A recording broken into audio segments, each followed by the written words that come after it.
You need to move to economy where you belong. The words sliced through the first-class cabin of American Elite Flight 892, like a razor blade sharp enough to make every passenger within earshot freeze mid-conversation. Victoria Sterling stood over seat 2A with her perfectly manicured finger pointing toward the back of the plane, her ice-blue eyes fixed on the black man sitting quietly with a book in his lap. She looked exactly like someone who belonged in first class herself, platinum blonde hair pulled into an elegant chignon designer uniform tailored to showcase her figure, and a smile that could sell luxury cars or break hearts. At 42, Victoria had perfected the art of looking effortlessly sophisticated even at 30,000 feet. But beneath that polished exterior lay something much uglier. The man in seat 2A didn't flinch. He didn't raise his voice or stand up to defend himself. Marcus Davis, 34, simply looked up from his biography of John Lewis and met her gaze with the kind of calm that comes from someone who had faced this moment before. He wore a simple navy pullover, dark jeans, and white sneakers. No designer labels, no gold watch, no obvious signs of wealth. Just quiet dignity, wrapped in everyday clothes.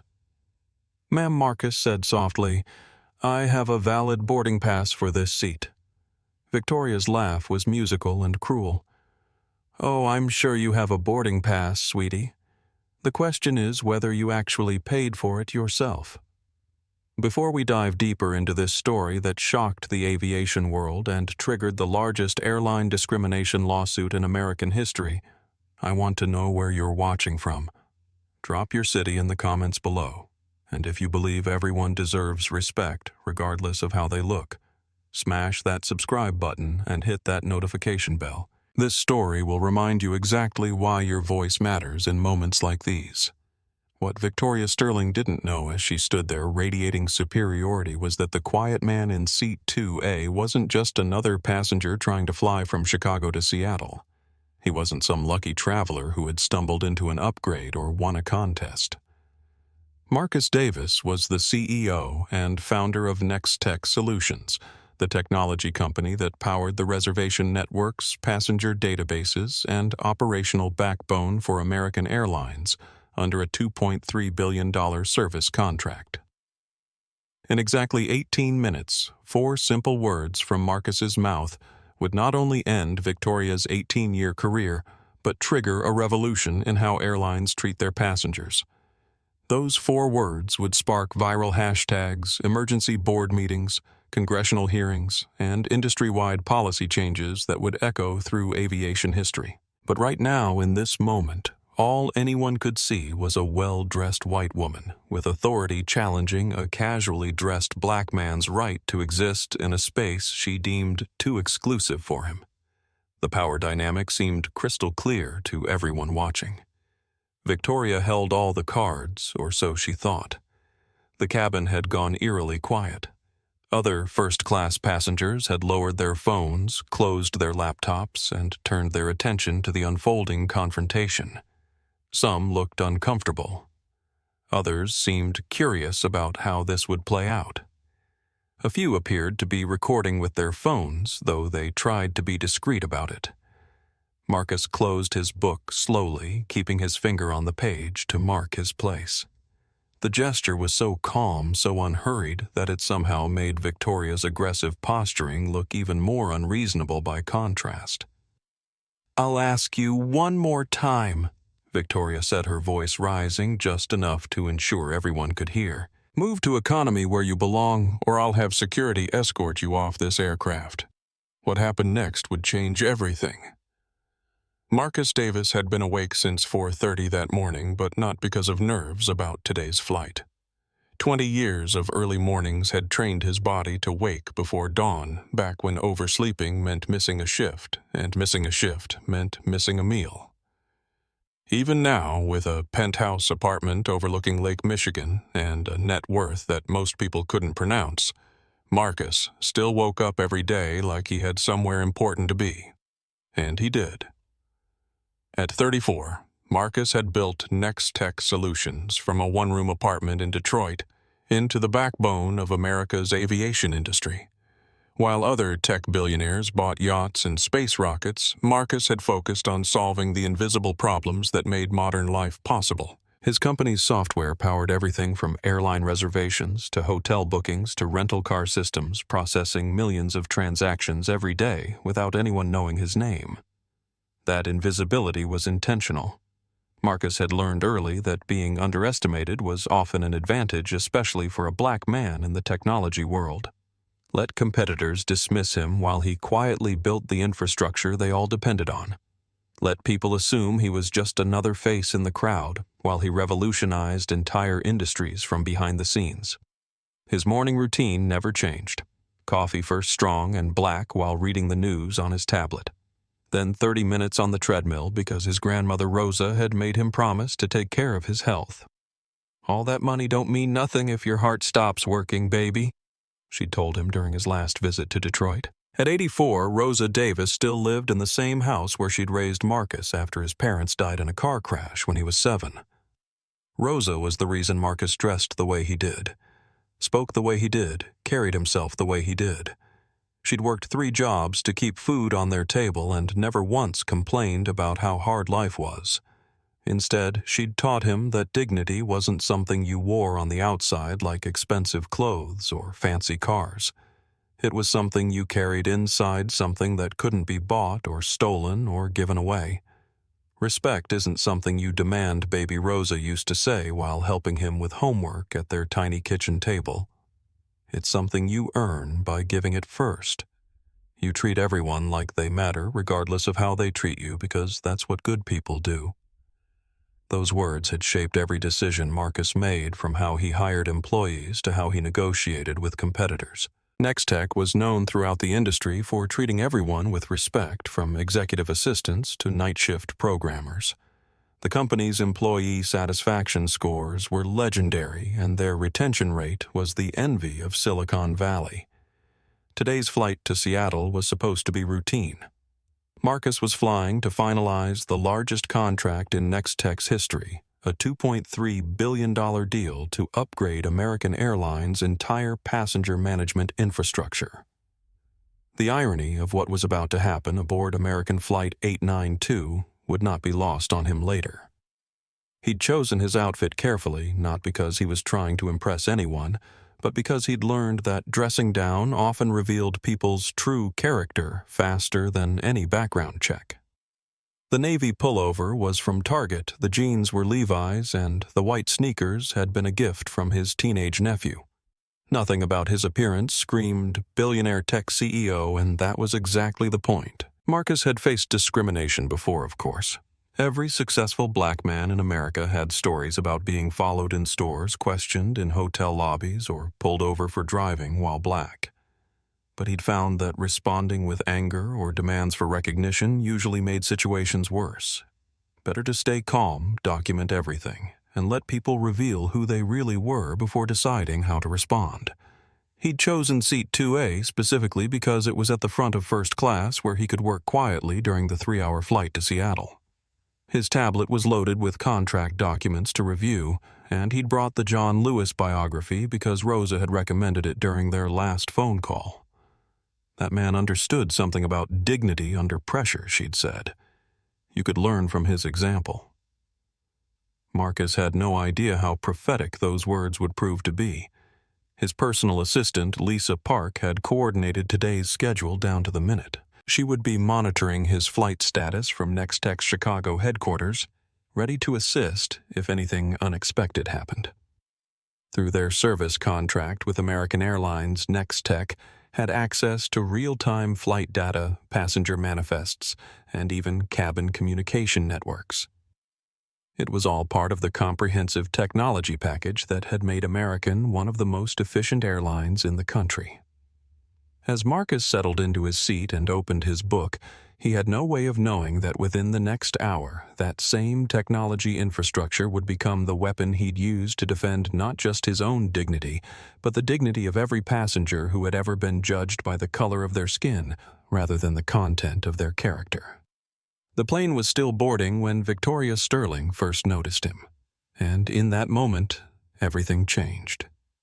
Victoria Sterling had perfected her pre-flight routine over 18 years of flying with American Airlines. Hair checked and repinned, makeup touched up in the crew bathroom mirror uniform, inspected for any imperfections that might suggest she was anything less than the professional she prided herself on being. At 42, she maintained the kind of polished appearance that made passengers do double takes, wondering if she was actually crew or just another first-class traveler. Today felt different, though. Heavier, somehow. The divorce papers had been finalized exactly 6 months ago, and Victoria was still adjusting to life without David's tech executive salary supplementing her flight attendant income. The alimony settlement hadn't been as generous as her lawyer had hoped, and her daughter Madison's private school tuition wasn't getting any cheaper. Every month felt like a careful balancing act between maintaining the lifestyle she'd grown accustomed to and facing the financial reality of her new situation. The designer uniform wasn't actually designer. Victoria had learned to shop sample sales and outlet stores, hunting for pieces that looked expensive without the matching price tags. The illusion of effortless sophistication required considerable effort these days, but maintaining that illusion felt essential. In first-class appearance was everything. Passengers expected to be served by someone who looked like she belonged in their world, even if she could barely afford to visit it.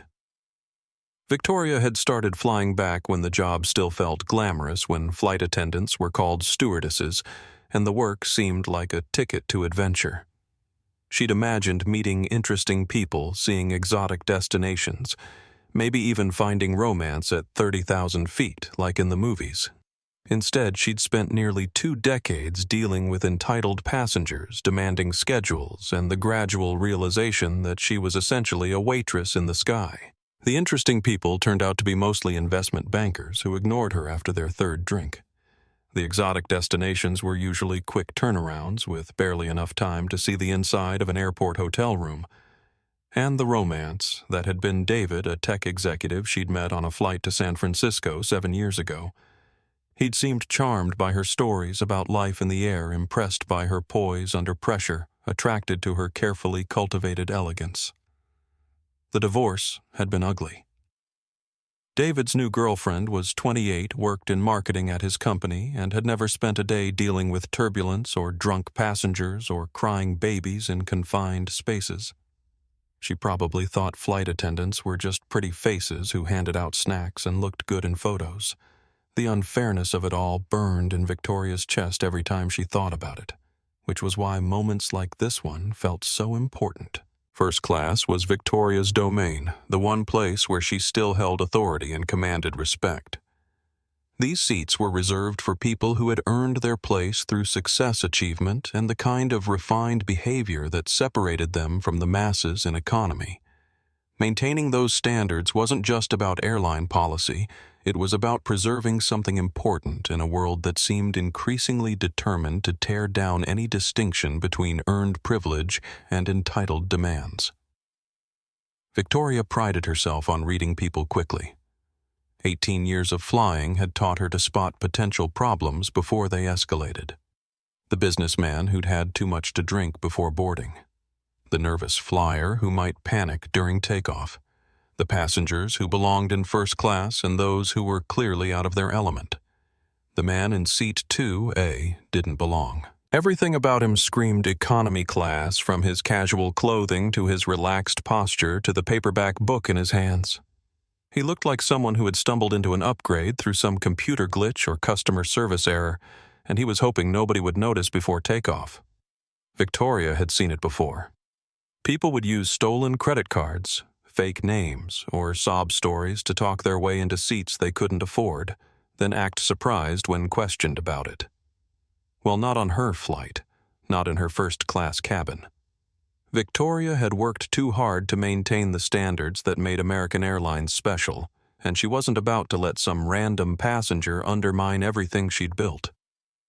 If this man thought he could just settle in and hope nobody would challenge his right to be there, he was about to learn how wrong he was. Victoria adjusted her jacket, straightened her shoulders, and walked over to seat 2A with the confidence of someone who had every right to be there, asking questions. Flight 892 was running 20 minutes behind schedule, and Victoria could feel the familiar tension that came with delayed departures. Passengers grew impatient when flights ran late, especially the business travelers in first class who had carefully orchestrated schedules to maintain. The gate agents had blamed technical difficulties, which usually meant either maintenance issues or computer problems. Victoria hoped it wasn't serious enough to cancel the flight entirely. She needed this trip to maintain her monthly flight hours, and rebooking would mess up her entire schedule. The first-class cabin was nearly full, which meant higher tips and fewer empty seats to worry about. Victoria recognized most of the passenger types immediately. The investment banker in 1A, who was already on his phone despite the boarding announcements. The pharmaceutical executive in 1B, who always ordered 3 drinks before takeoff. The marketing consultant in 1C, who treated every flight like a networking opportunity. But the man in 2A didn't fit any of Victoria's familiar categories. Marcus Davis sat quietly reading a paperback biography, completely unaware of the scrutiny he was receiving. His clothes looked like something from a department store clearance rack, not the tailored suits or designer casual wear that usually populated these seats. No expensive watch, no luxury laptop bag, no obvious signs of the success that first-class seats typically represented. Victoria's trained eye noticed other details that bothered her. The way he held his book suggested genuine interest in reading, not the performative page-turning that some passengers did to look intellectual. His posture was relaxed, but not slouched, confident, but not arrogant. He seemed completely comfortable in the seat, as if he belonged there, which only made Victoria more suspicious about how he'd actually acquired his ticket. She'd dealt with seat poachers before. Passengers who would buy economy tickets, then try to sneak into first class during boarding, hoping the crew was too busy to notice until after takeoff. Usually they gave themselves away by looking nervous, checking over their shoulders, or being overly deferential when crew members walked by.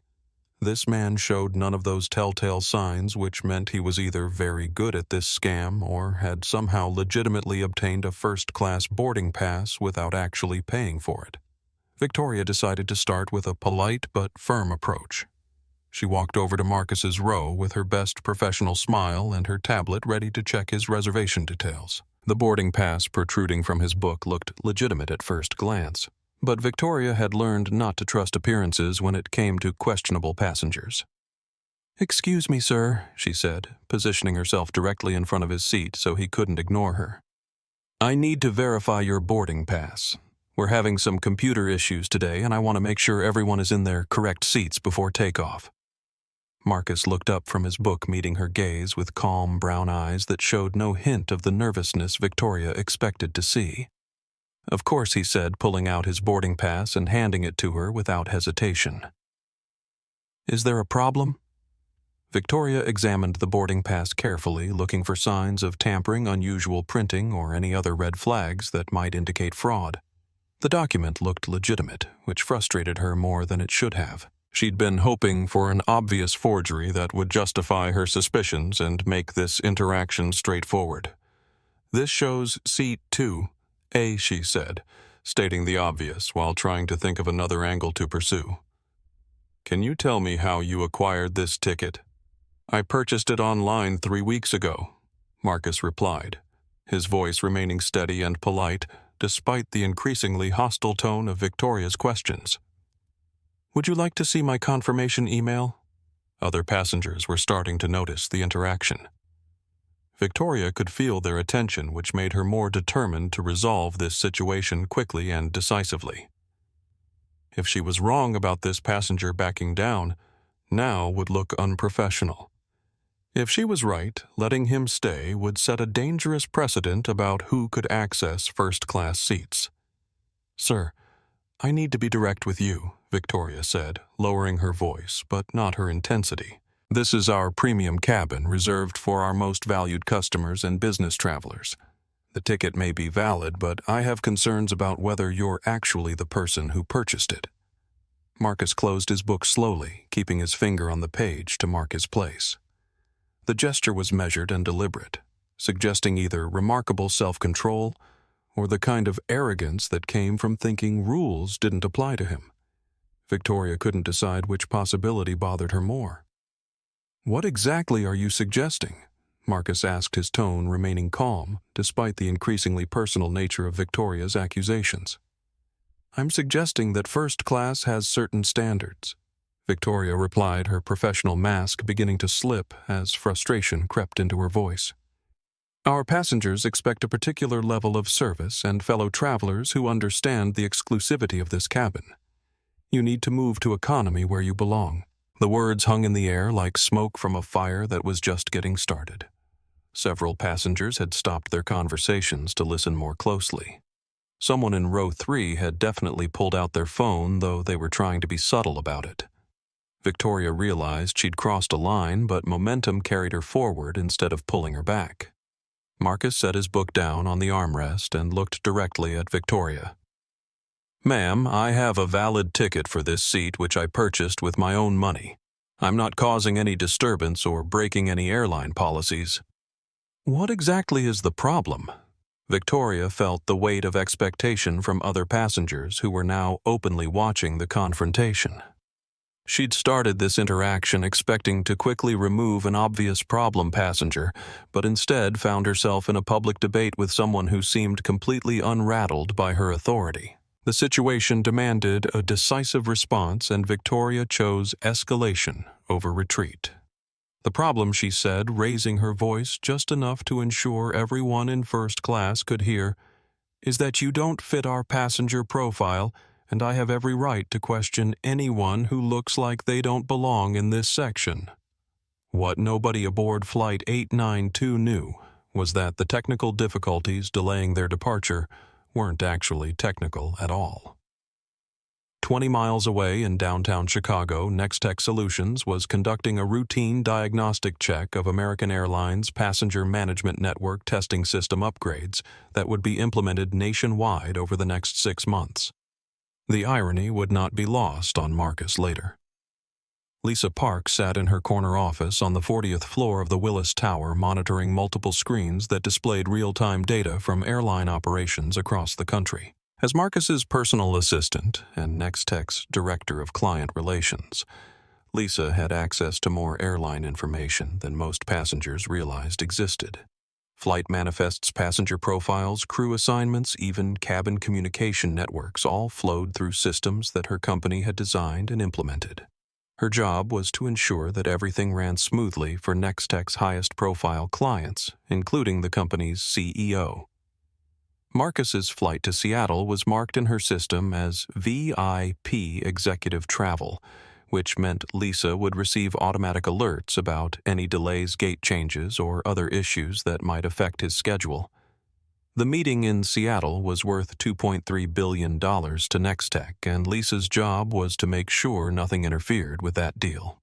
Meanwhile, in Seat 3, a Robert Chen was supposedly reviewing quarterly earnings reports for his investment firm, but the confrontation unfolding in front of him was becoming impossible to ignore. As a frequent business traveler, Robert had witnessed his share of airline drama, but this interaction felt different, more charged, more personal, and potentially more problematic for American Airlines if it escalated.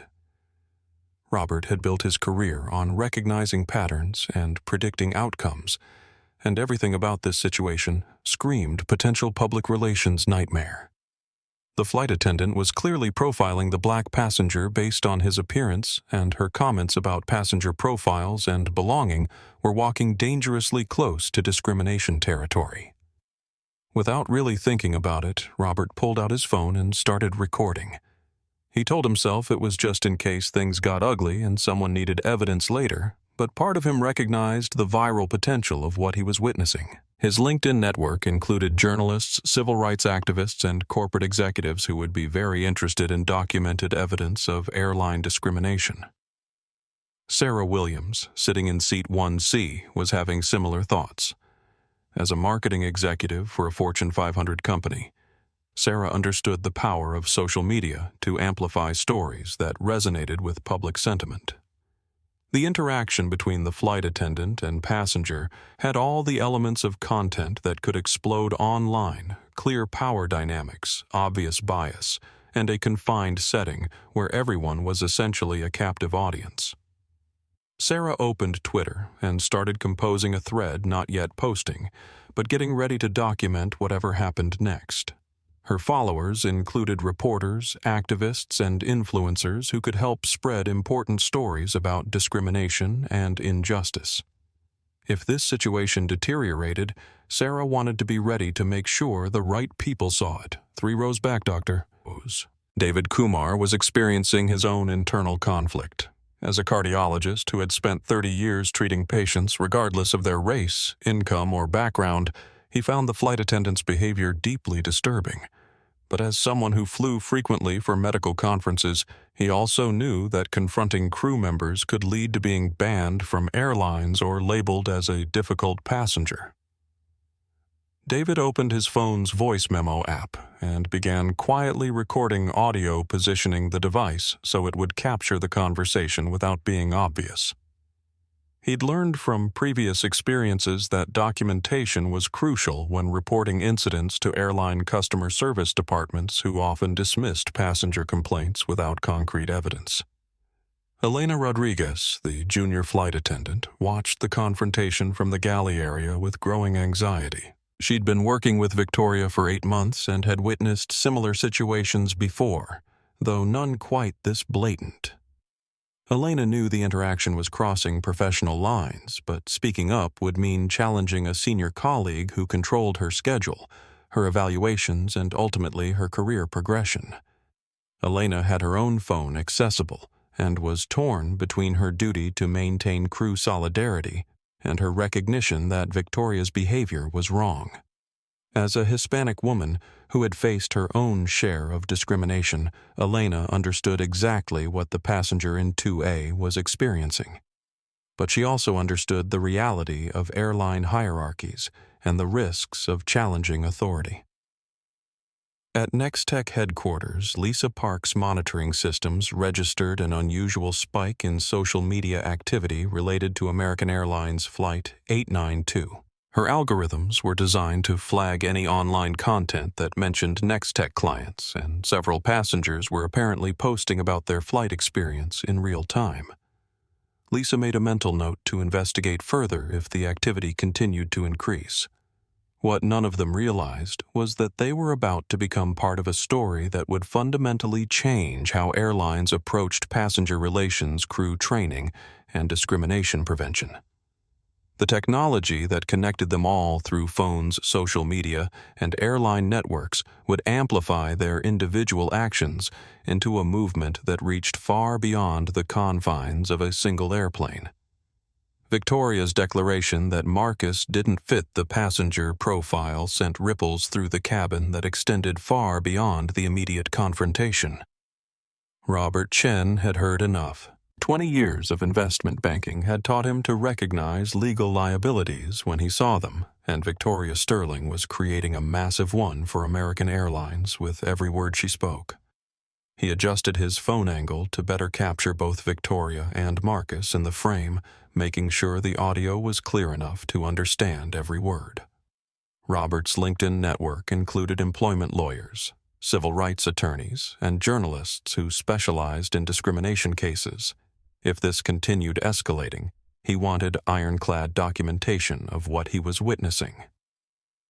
"This is unbelievable," he whispered to himself, loud enough for nearby passengers to hear. "She's literally profiling him based on his clothes." Sarah Williams had progressed beyond merely composing tweets. She'd started a Twitter thread that began with currently witnessing what appears to be racial discrimination on at American Air Flight 892. Flight attendant is demanding black passenger move to economy because he doesn't fit the passenger profile. Thread 1/. Her finger hovered over the tweet button. Once she posted this, there would be no taking it back. Sarah had 15,000 followers, including reporters from major news outlets who monitored her account for breaking stories. Hitting send would launch this incident into the public sphere, where it could quickly spiral beyond anyone's control. Dr. David Kumar had stopped any pretense of reviewing his medical journals. The flight attendant's behavior was so blatantly discriminatory that he felt obligated to intervene despite his usual preference for avoiding confrontation. As someone who had dedicated his career to helping people regardless of their background, he couldn't sit quietly while witnessing such obvious bias. "Excuse me," David called out, his voice carrying the authority that came from 40 years of making life-and-death decisions. "I'm a physician, and I've been listening to this conversation. Are you seriously telling this passenger that he doesn't belong in first class because of how he looks?" Victoria turned toward David with a smile that could freeze water. "Sir, I appreciate your concern, but this is a crew matter. Please return to your reading." This stopped being a crew matter when you started making discriminatory comments about passenger profiles. David replied, his phone now openly recording the interaction. "I'm documenting this conversation for my own protection, and I suggest other passengers do the same." That was the signal Sarah Williams needed. She hit tweet on her thread, launching the first public documentation of Flight 892's unfolding crisis into the digital sphere. Within seconds, her followers were retweeting, commenting, and asking for updates about the situation. Elena Rodriguez could no longer pretend she wasn't witnessing something that violated every principle of professional customer service. From the galley, she had a clear view of the entire interaction and could see how other passengers were reacting. Some looked uncomfortable, others appeared angry, and several were definitely recording with their phones. Her training had emphasized de-escalation and conflict resolution, but it had also stressed crew solidarity and following the lead of senior flight attendants. Elena found herself caught between her professional obligations and her personal conscience, knowing that whatever choice she made would have consequences for her career. Jake Morrison, the co-pilot, emerged from the cockpit to check on the boarding delay and immediately sensed the tension in the first-class cabin. Years of aviation experience had taught him to read passenger moods quickly, and the atmosphere felt volatile in ways that could escalate into serious problems. "Everything okay back here?" Jake asked Victoria. His tone neutral, but his eyes taking in the scene. The confrontational positioning, the recording phones, the obvious divide between passengers supporting the flight attendant versus those supporting the passenger in 2A. "Just resolving a seating issue," Victoria replied, but her voice had lost some of its earlier confidence. The presence of multiple recording devices and an increasingly hostile passenger response was not part of her original plan for this interaction. Marcus remained seated throughout the escalating situation, his book closed but his demeanor calm. He watched Victoria's authority being challenged by passengers and questioned by the co-pilot, recognizing that the situation was moving beyond anyone's ability to control quietly. The moment was approaching when he would need to decide how to respond to discrimination that was becoming increasingly public and increasingly documented. The technology that connected everyone in that cabin through phones, social media, and airline networks was about to transform a local confrontation into a national conversation about dignity, discrimination, and the power of individual choices in moments of moral crisis. Victoria Sterling felt the walls closing in around her as passenger after passenger began questioning her authority. What had started as a routine check of a questionable passenger had spiraled into a public debate about her professional judgment. The recording phones, the challenging voices, the co-pilot's questioning presence. None of this was how airline authority was supposed to work. In her 18 years of flying, Victoria had developed a finely tuned sense of cabin dynamics. Passengers were supposed to defer to crew authority, especially in first class, where people understood hierarchy and proper behavior. The fact that these successful, educated travelers were pushing back against her decision suggested either that she'd misjudged the situation or that basic respect for airline authority was breaking down. Victoria chose to believe the latter. Society was becoming increasingly unwilling to accept standards and boundaries, with everyone thinking they could challenge legitimate authority based on their feelings rather than facts. Well, not on her flight, not in her first-class cabin. If these passengers wanted to support someone who clearly didn't belong, she would make it crystal clear why standards existed in the first place. "Ladies and gentlemen," Victoria announced, raising her voice to address the entire first-class cabin, "I need everyone to understand something important. This is our premium cabin reserved for passengers who have earned their place here through achievement, success, and understanding of proper behavior. We have standards to maintain." She gestured toward Marcus, who continued sitting quietly despite being the center of increasingly hostile attention. "When someone appears in first class who doesn't fit our usual passenger demographics, it's my responsibility to verify their legitimacy. That's not discrimination. That's quality control."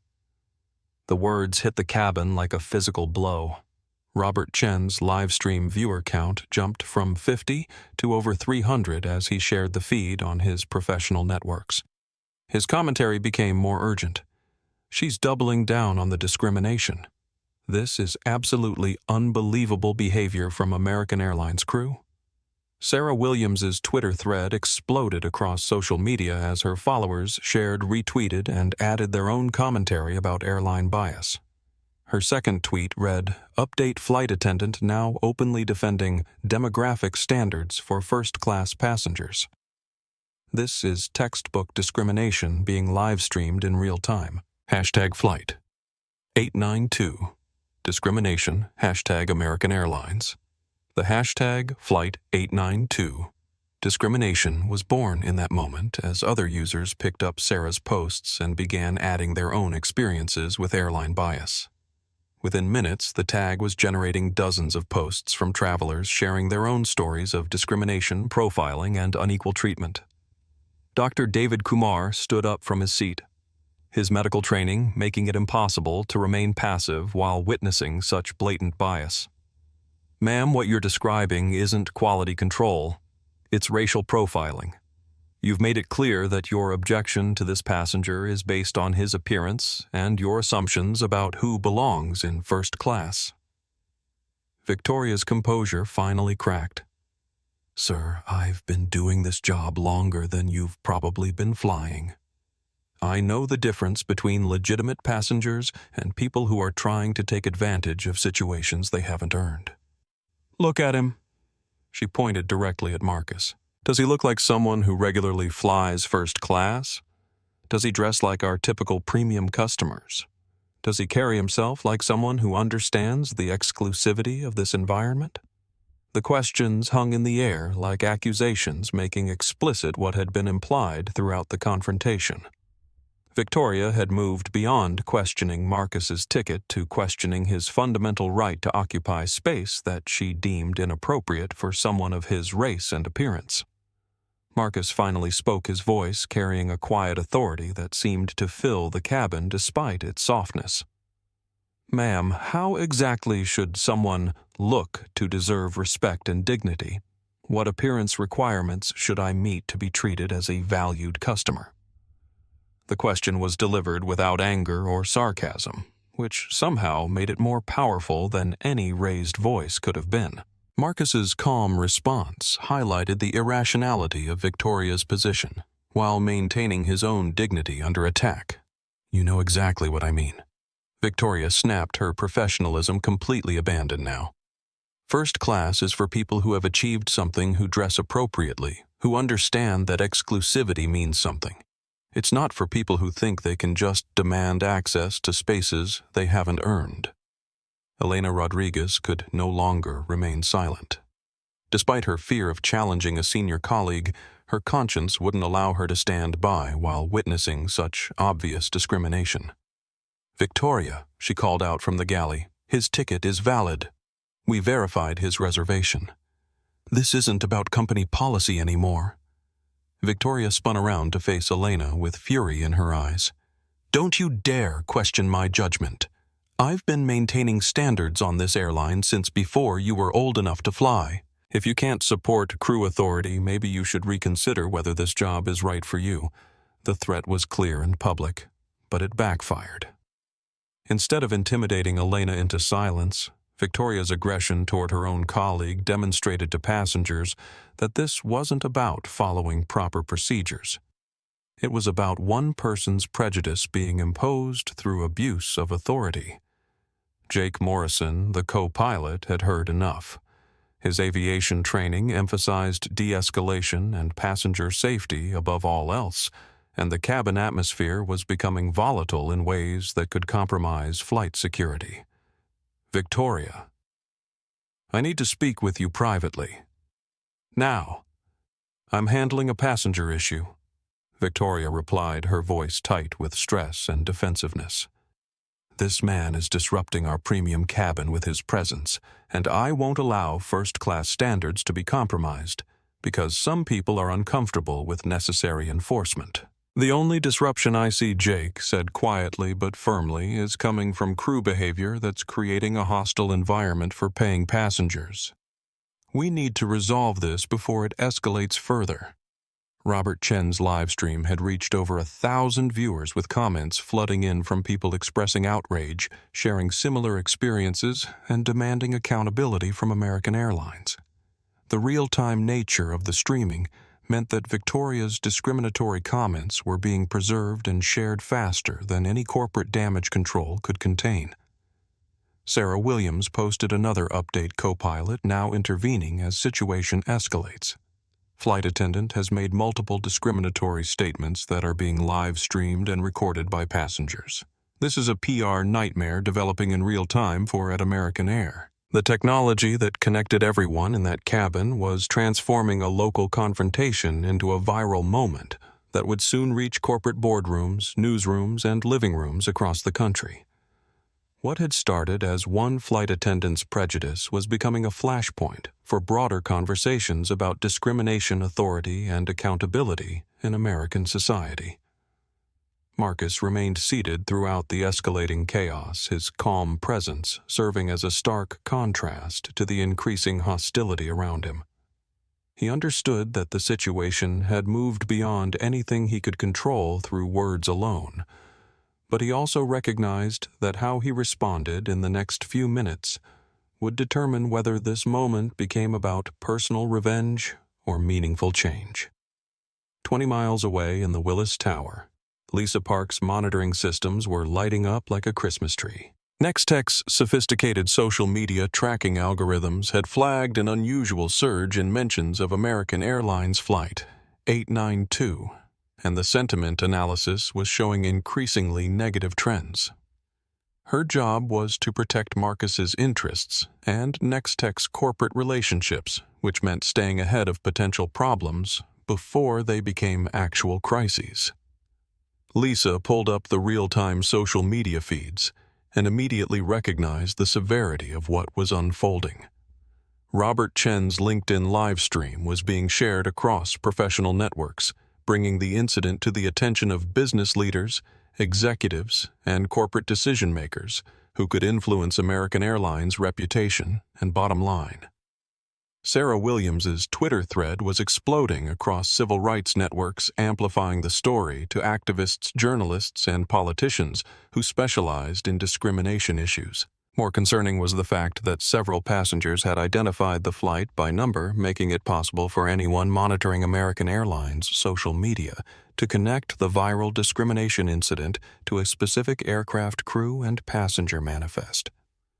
Lisa had access to that same information through Nextech's service contract, which meant she could see exactly what was happening in real time. She pulled up the passenger manifest for Flight 892 and found Marcus's listing immediately. He was registered as VIP Executive, priority handling a designation that American's crew should have seen when they checked his reservation.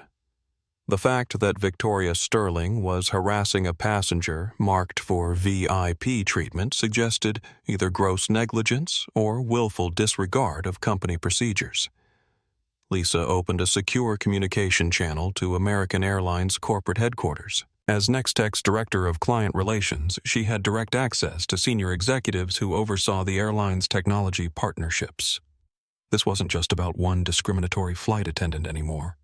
It was about whether American Airlines could maintain the professional standards required for their $2.3 billion partnership with Nextech.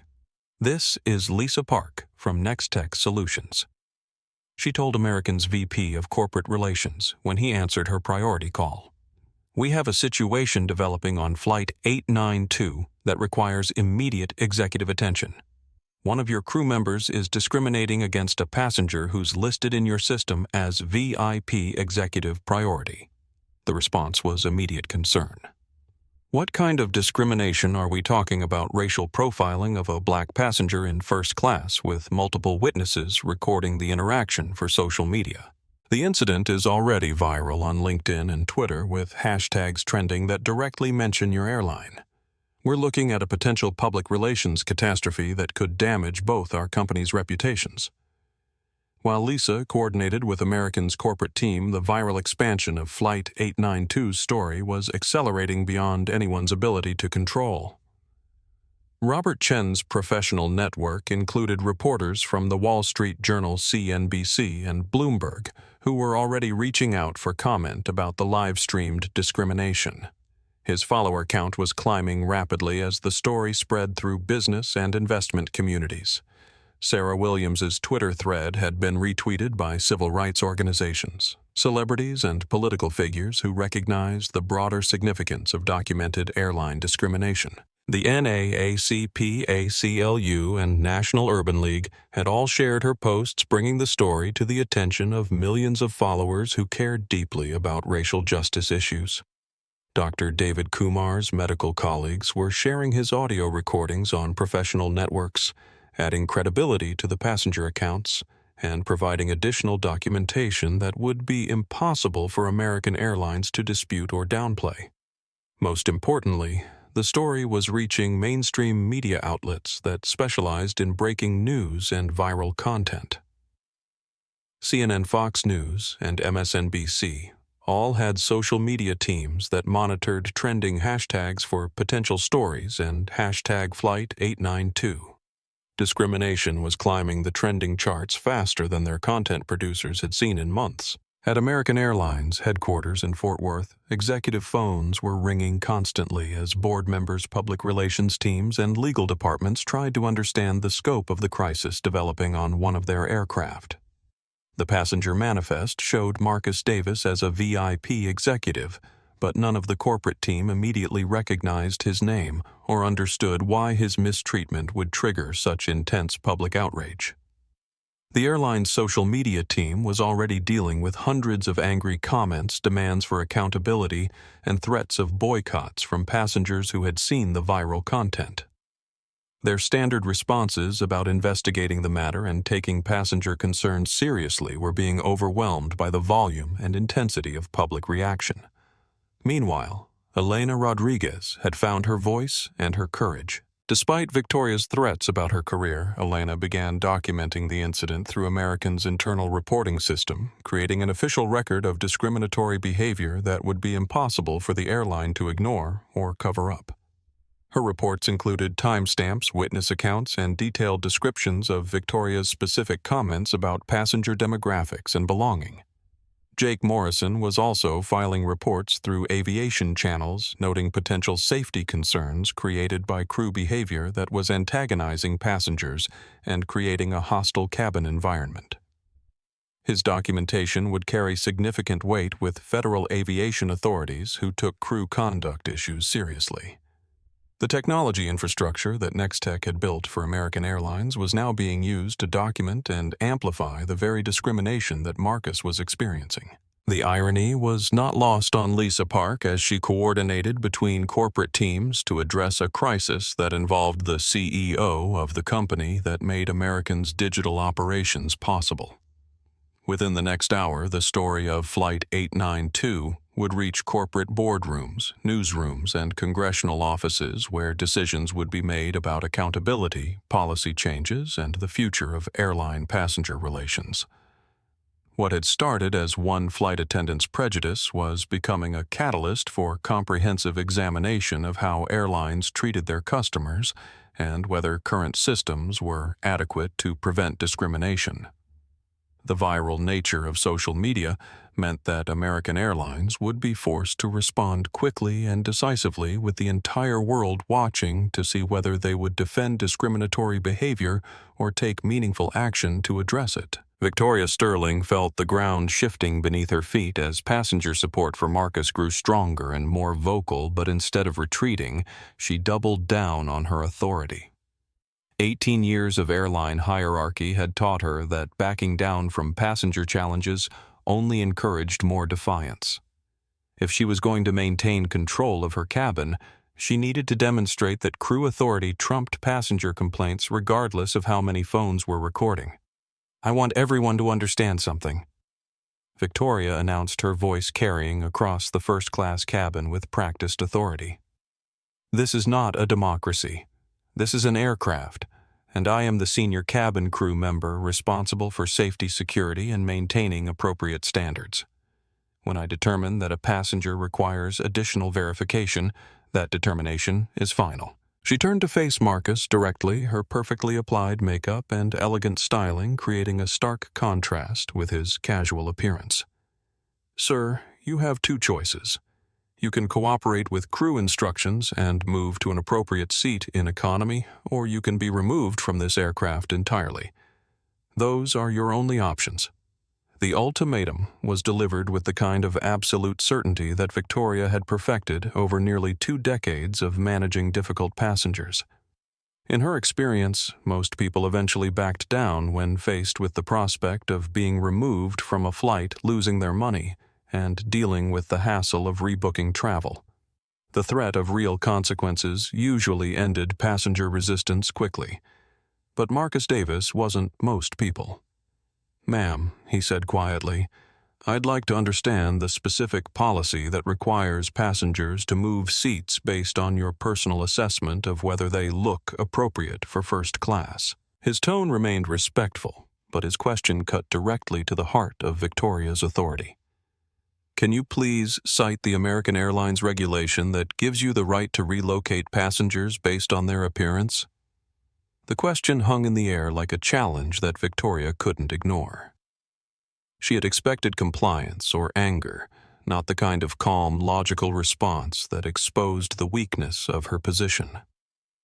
Marcus was asking her to justify her actions using actual company policy rather than personal prejudice, and Victoria realized she had no legitimate answer. "Company policy," she said, her voice becoming sharper, "gives crew members the authority to ensure passenger safety and cabin security. When someone appears in a premium cabin who doesn't fit our established customer demographics, that raises legitimate security questions about how they obtained their seat." Robert Chen's live stream audience had grown to over 3,000 viewers, with comments flooding in from people expressing disbelief at Victoria's increasingly discriminatory statements. "She's literally making up policies to justify racial profiling," he narrated to his audience. "This is the most blatant discrimination I've ever witnessed on a commercial flight." Sarah Williams was live tweeting the escalation flight attendant, now claiming security concerns about black passenger who doesn't fit customer demographics.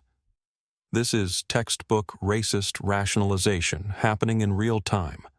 At American Air, your employee needs immediate intervention. #Flight 892. Discrimination. Dr. David Kumar stood up again, his medical training making it impossible to remain silent while witnessing such obvious bias. "Ma'am, I'm a physician with 40 years of experience treating patients from every background imaginable. What you're describing isn't security protocol. It's racial profiling disguised as policy enforcement." Victoria felt her carefully constructed authority being dismantled by passengers who refused to accept her judgment.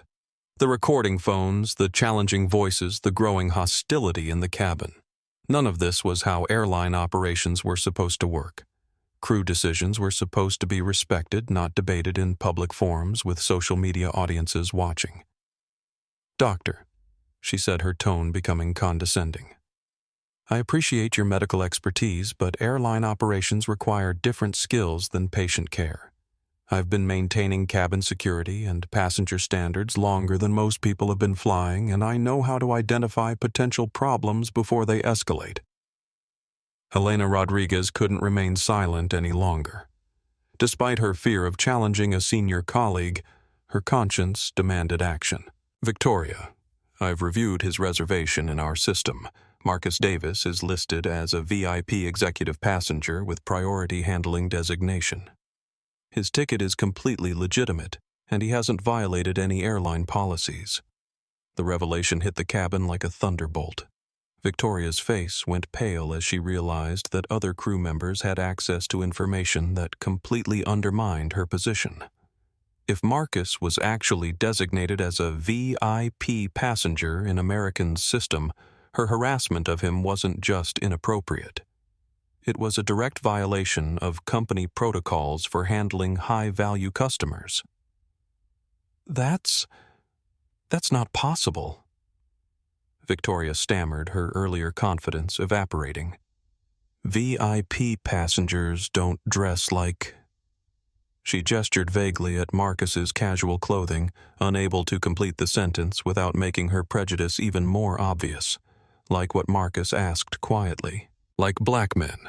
Like people who don't meet your visual expectations of success. Like customers who prioritize comfort over designer labels." The questions were delivered without hostility, but they forced everyone in the cabin to confront the reality of what they were witnessing. Victoria's objections to Marcus's presence weren't based on airline policy, ticket validity, or behavioral issues. They were based solely on racist assumptions about who deserved to occupy premium airplane seats. Jake Morrison, the co-pilot, had heard enough. Federal aviation regulations required crew members to maintain professional standards and avoid creating hostile environments that could compromise flight safety. Victoria's behavior was creating exactly the kind of volatile cabin situation that could escalate into serious problems. "Victoria, I need you to step away from this passenger immediately," he said with the authority of someone who understood aviation hierarchy. "Your interaction is creating safety concerns, and we need to de-escalate before this situation becomes a security issue." "I am following proper procedures," Victoria insisted, but her voice had lost its earlier certainty. The combination of passenger resistance, crew criticism, and the growing awareness that she might have seriously misjudged the situation was undermining her confidence. "This passenger doesn't fit our demographic profile, and I have every right to verify his legitimacy." "Based on what criteria?" Jake asked pointedly. "His race, his clothing. Your personal opinion about who belongs in first class, because those aren't legitimate airline security considerations. Those are discriminatory practices that violate federal regulations." The confrontation between crew members was being captured by multiple recording devices, adding another layer to the viral content that was already spreading across social media platforms. American Airlines wasn't just dealing with one discriminatory flight attendant anymore. They were facing documentation of comprehensive policy failures that had allowed such behavior to persist and escalate. Victoria looked around the cabin and realized that her authority had completely collapsed. Passengers were openly supporting Marcus, crew members were challenging her decisions, and the viral nature of social media meant that corporate executives were probably already aware of the situation. The power dynamic that she had relied on for 18 years was no longer protecting her from the consequences of her choices. In that moment, Victoria Sterling understood that her career with American Airlines was probably over. But instead of retreat or apology, she chose one final assertion of the prejudice that had driven her actions throughout the confrontation. "Fine," she said, her voice carrying both defeat and defiance. "But mark my words, when first class becomes just another section where anyone can sit regardless of whether they belong there, this airline will lose everything that made it special. Standards matter even if nobody wants to admit it anymore." The moment Victoria Sterling spoke her final words about standards, The digital wildfire exploded beyond anything Robert Chen or Sarah Williams could have anticipated. Robert's LinkedIn livestream had reached 5,000 concurrent viewers, but more importantly, his professional network was sharing the content across industries, bringing the discrimination incident to the attention of executives, board members, and decision-makers who controlled billions of dollars in business travel budgets. "This is absolutely unbelievable," Robert narrated to his growing audience. A senior flight attendant for American Airlines just openly defended racial profiling as maintaining standards. This isn't just one employee's bias. This represents a complete failure of corporate culture and training. His comments section exploded with responses from fellow executives expressing outrage, promising to reconsider their company's airline partnerships, and demanding immediate accountability from American Airlines leadership. Within minutes, Robert's live stream was being recorded and shared on YouTube, Twitter, and Facebook, multiplying its reach exponentially. Sarah Williams's Twitter thread had become a viral sensation, with each update generating thousands of retweets, comments, and shares. Her follower count was climbing rapidly as news outlets, civil rights organizations, and political figures discovered her real-time documentation of airline discrimination.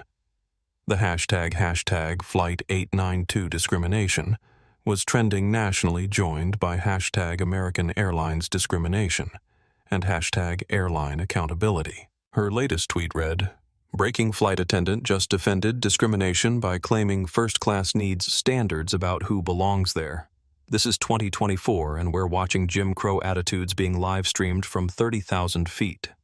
At American Air, your silence is complicity. Hashtag Flight892discrimination." The tweet was shared by celebrities, politicians, and activists within minutes, bringing the story to audiences far beyond the typical travel or business communities. Alexandria Ocasio-Cortez retweeted it with the comment, "Discrimination doesn't take a vacation. Airlines that tolerate racist behavior from employees need immediate federal oversight." That single retweet brought the story to AOC's 13 million followers.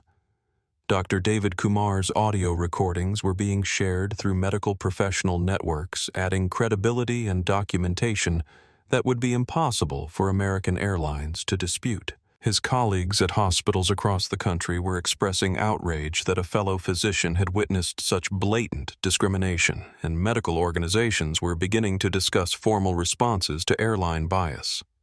CNN's breaking news team had picked up the story, with reporters reaching out to passengers for interviews and American Airlines for comment. The airline's standard public relations responses were completely inadequate for the scope of public outrage that was building in real time.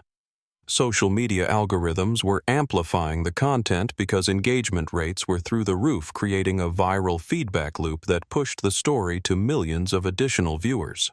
Elena Rodriguez was documenting everything through American's internal systems, creating an official record that corporate executives could access within minutes. Her reports included detailed descriptions of Victoria's discriminatory statements, witness accounts from passengers, and evidence of policy violations that would be impossible for the airline to ignore or minimize.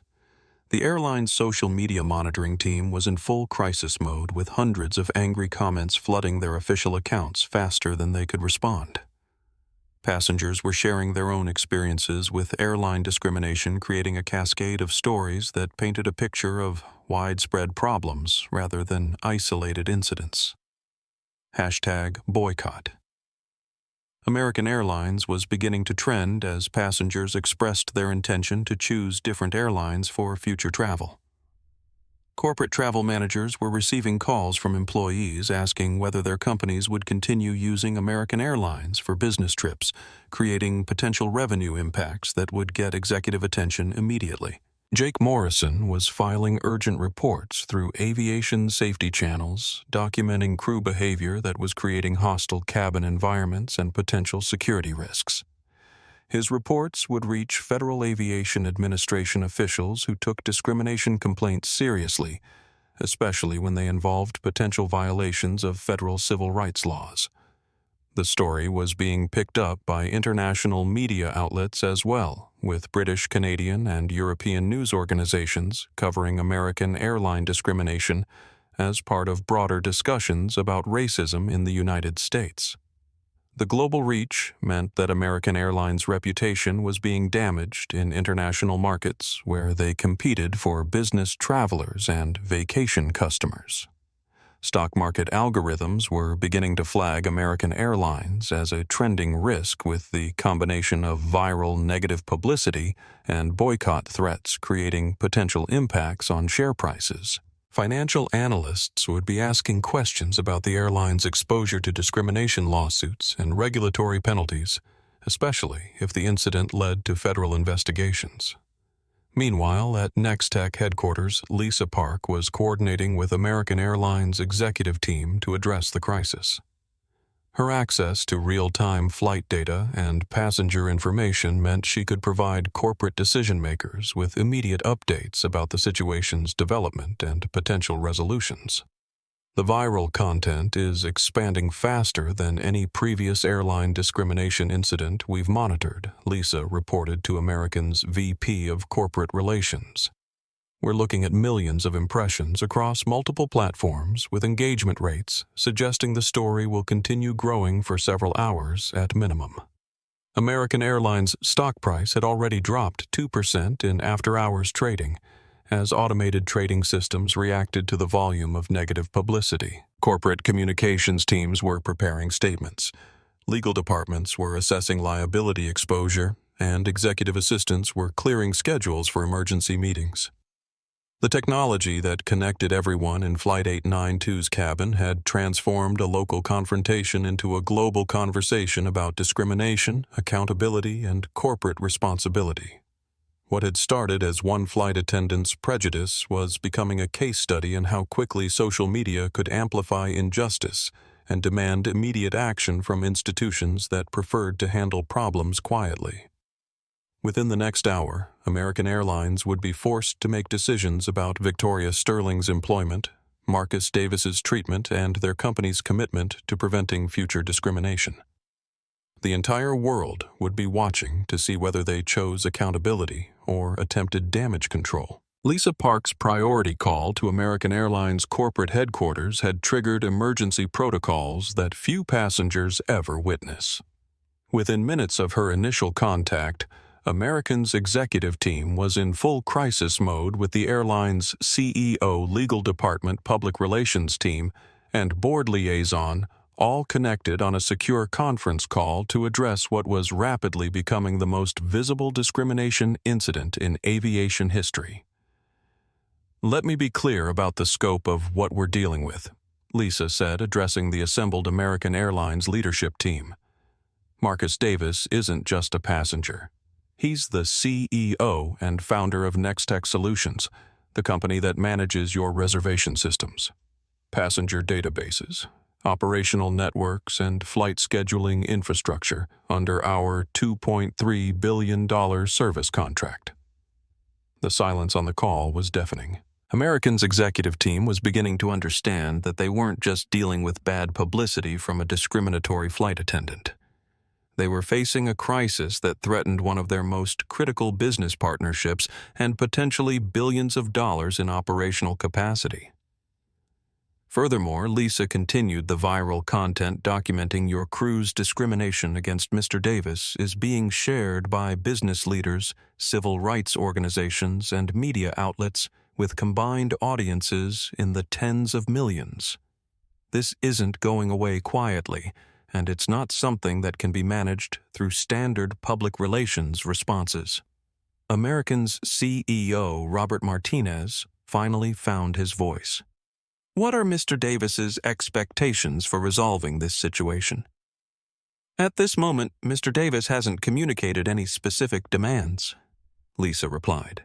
"But I can tell you that Nextech's corporate values include zero tolerance for discrimination, and our service contracts include provisions for immediate termination if our executives face discriminatory treatment from client organizations." The threat was subtle but unmistakable. American Airlines depended on Nextech's technology infrastructure for virtually every aspect of their operations.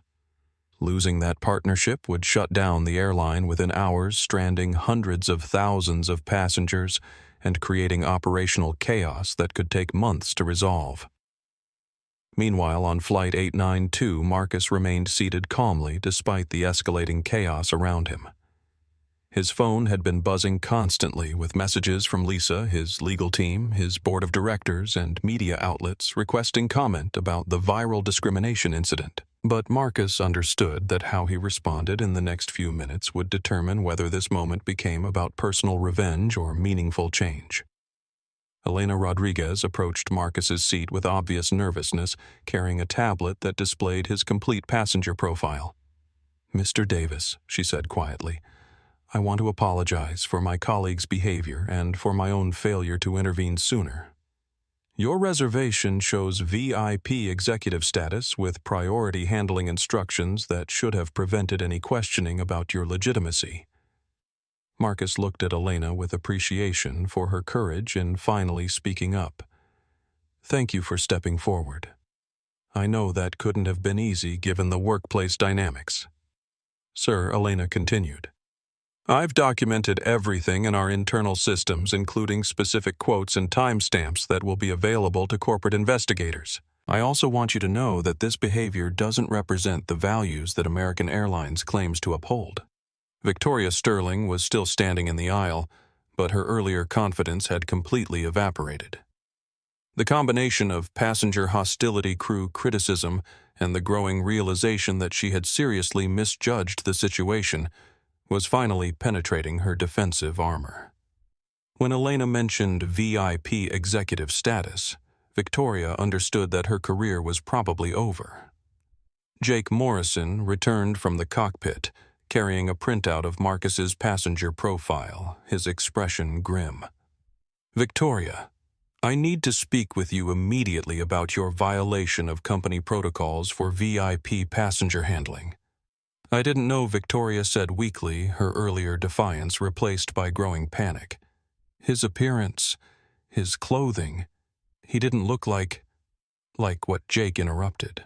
"Like a successful black businessman. Like someone who prioritizes comfort over fashion. Like a customer who doesn't feel the need to dress up for airline employees who should be treating him with respect, regardless of his appearance." The confrontation between crew members was being recorded by multiple passengers, adding another layer to the viral content that was documenting American Airlines' failure to train employees properly or prevent discriminatory behavior. Corporate executives watching the social media feeds could see their airline's reputation disintegrating in real time. Dr. David Kumar had transitioned from passive observer to active advocate, using his phone to coordinate with civil rights organizations who were monitoring the viral content. "I'm a physician, and I'm documenting this incident for the NAACPACLU and National Urban League," he announced to the cabin.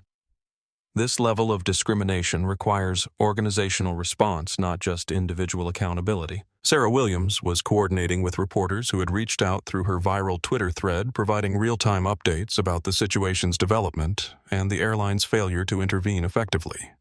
Her thread had been shared by dozens of celebrities and politicians, bringing the story to audiences far beyond typical travel or business communities. Robert Chen's LinkedIn live stream had reached 10,000 concurrent viewers, with his professional network sharing the content across industries and creating potential revenue impacts that would get immediate attention from American Airlines' board of directors. Comments were flooding in from executives promising to reconsider their company's airline partnerships if American failed to address the discrimination adequately. At Nextech headquarters, Lisa Park was monitoring multiple data streams simultaneously. Social media analytics showed the story reaching viral velocity across all major platforms. News organizations were reaching out for comment about Marcus's mistreatment. Stock market algorithms were flagging American Airlines as a trending risk based on the volume of negative publicity. "The situation is escalating beyond traditional damage control capabilities," Lisa reported to American's executive team. "We're seeing engagement rates and amplification patterns that suggest this story will dominate news cycles for several days minimum." corporate response will need to be comprehensive and immediate.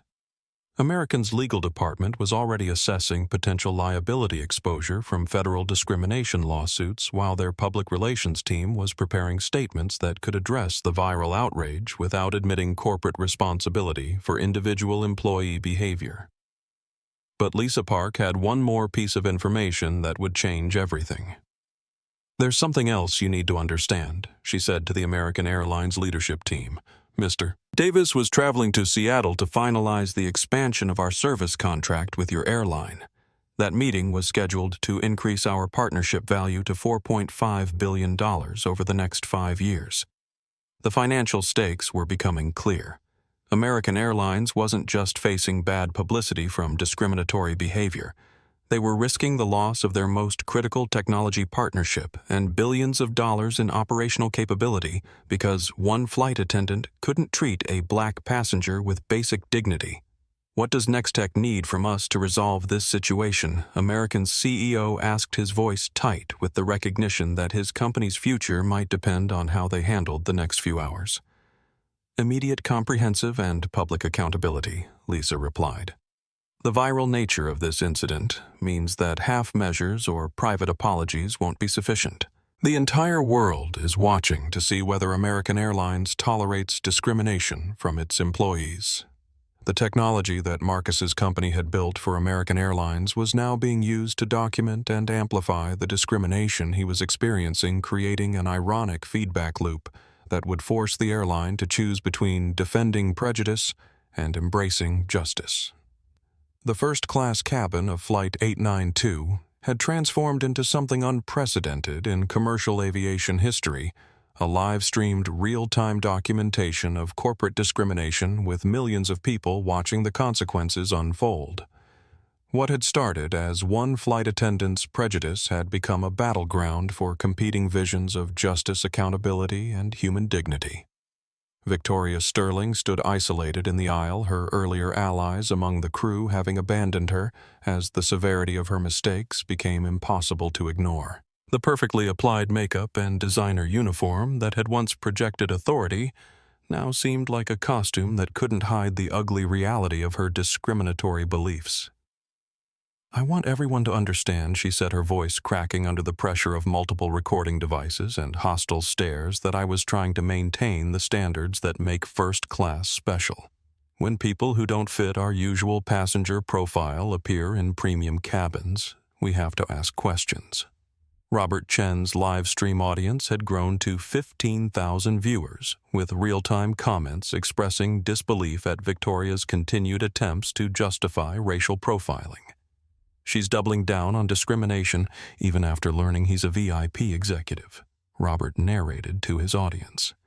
"This is the most tone-deaf response to being caught in obvious bias that I've ever witnessed." Dr. David Kumar stepped forward, his decades of medical experience providing authority that commanded attention. "Ma'am, I'm a cardiologist who has spent 40 years treating patients regardless of their race, income, or background. What you're describing isn't standard maintenance. It's textbook discrimination that violates federal civil rights laws." Sarah Williams was live tweeting the escalation to her rapidly growing audience. Flight attendant continues defending racial profiling even after learning passenger is CEO of company that manages at American Air Systems. This is institutional racism in action, being documented in real time. Hashtag Flight 892. Discrimination. Elena Rodriguez found her voice and her courage stepping out from the galley area where she had been watching in horror. "Victoria, I can't be part of this anymore.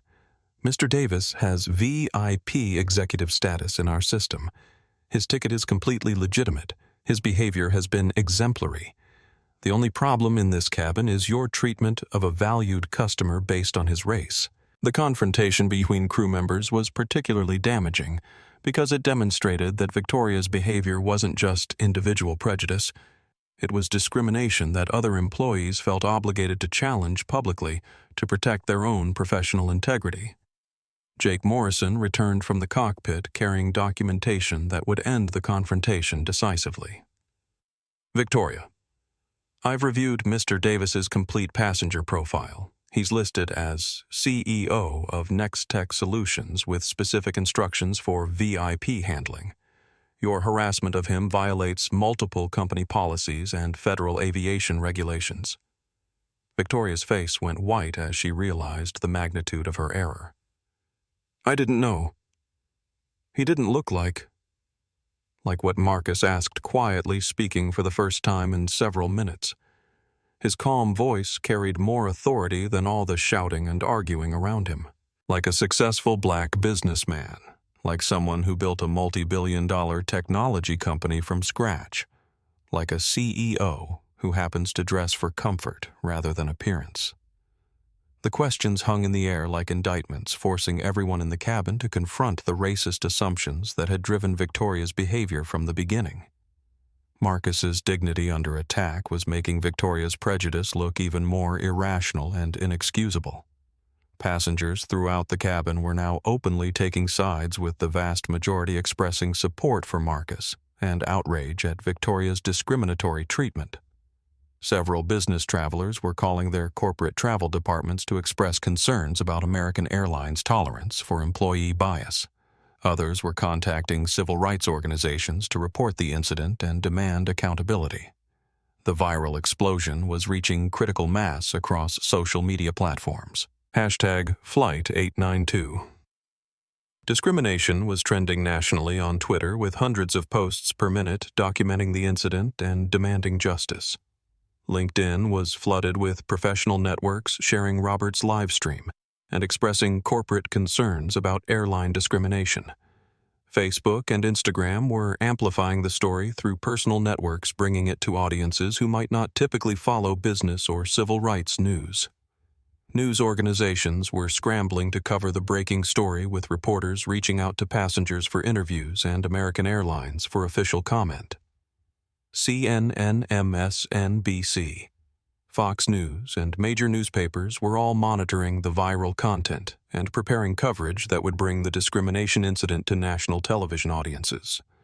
American Airlines' social media accounts were being flooded with thousands of angry comments from customers, expressing outrage and promising boycotts. The airline's customer service phone lines were overwhelmed with callers demanding explanations and threatening to cancel reservations. Stock market algorithms were flagging the airline as a trending risk based on the volume of negative publicity.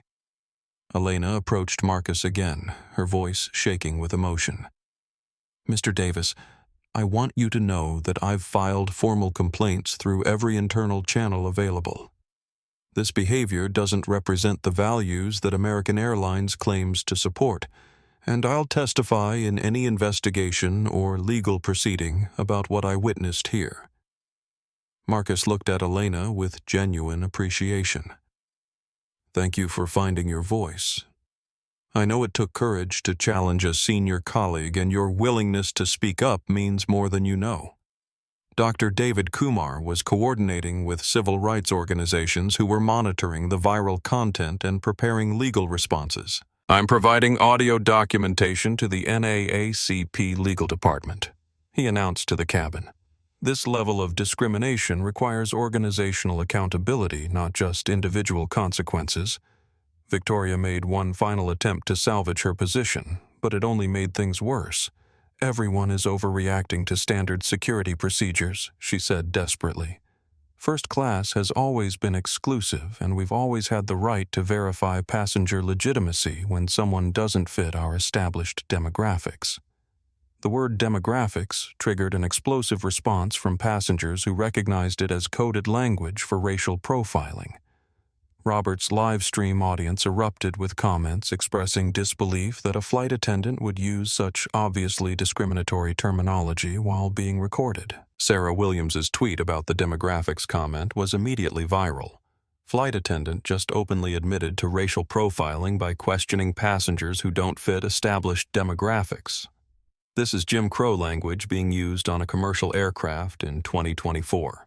At American Air, your employee just confessed to systematic discrimination on live stream. Jake Morrison had heard enough. Federal aviation regulations required crew members to maintain professional standards, and avoid creating hostile environments that could compromise flight safety. Victoria's behavior was violating every principle of customer service and crew conduct that American Airlines claimed to uphold. "Victoria Sterling, you are relieved of duty, effective immediately," he announced with the authority of federal aviation regulations behind him. "Your discriminatory behavior toward passengers violates company policy, federal civil rights laws, and aviation safety protocols. Please collect your personal items and report to the gate for immediate removal from crew status." The announcement sent shockwaves through the cabin. Passengers began applauding, not in celebration of someone losing their job, but in recognition that accountability was finally being imposed for discriminatory behavior. The viral audience, watching through live streams and social media, expressed relief that the airline was taking immediate action rather than defending the indefensible. Victoria's career with American Airlines was over, but the broader impact of Flight 892 was just beginning. As Jake Morrison's words echoed through the cabin, the full weight of institutional failure began to reveal itself. Victoria Sterling's removal from duty wasn't just about one discriminatory employee. It was about the complete breakdown of training oversight and accountability systems that had allowed such behavior to flourish unchallenged. Elena Rodriguez stepped forward with her tablet displaying internal communications that painted a disturbing picture of widespread problems within American Airlines crew culture. "I need everyone to understand that this isn't isolated," she said, her voice carrying the weight of someone who had finally found the courage to speak truth to power. "I've been documenting similar incidents for months, but my reports were dismissed or buried by supervisors who prioritized crew solidarity over passenger rights."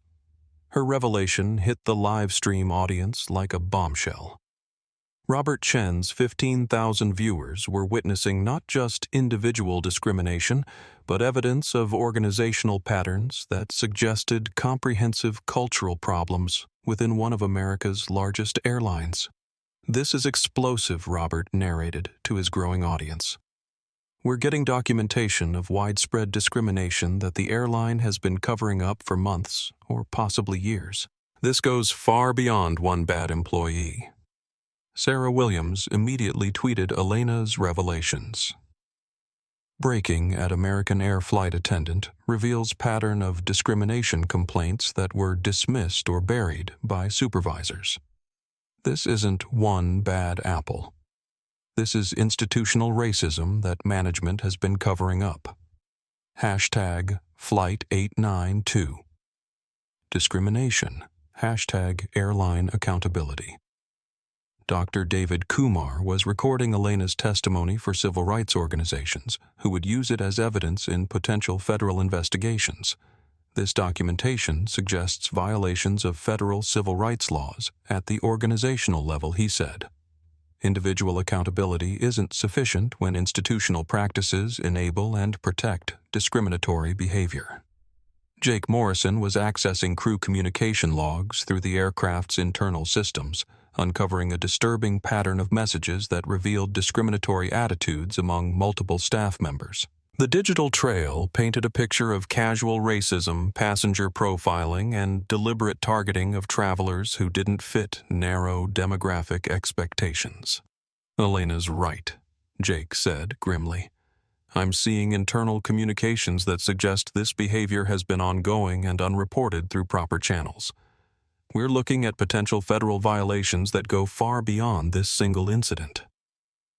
At American Airlines headquarters in Fort Worth, emergency meetings were convening as executives realized they were facing a crisis that threatened the airline's federal operating license's stock value and public trust.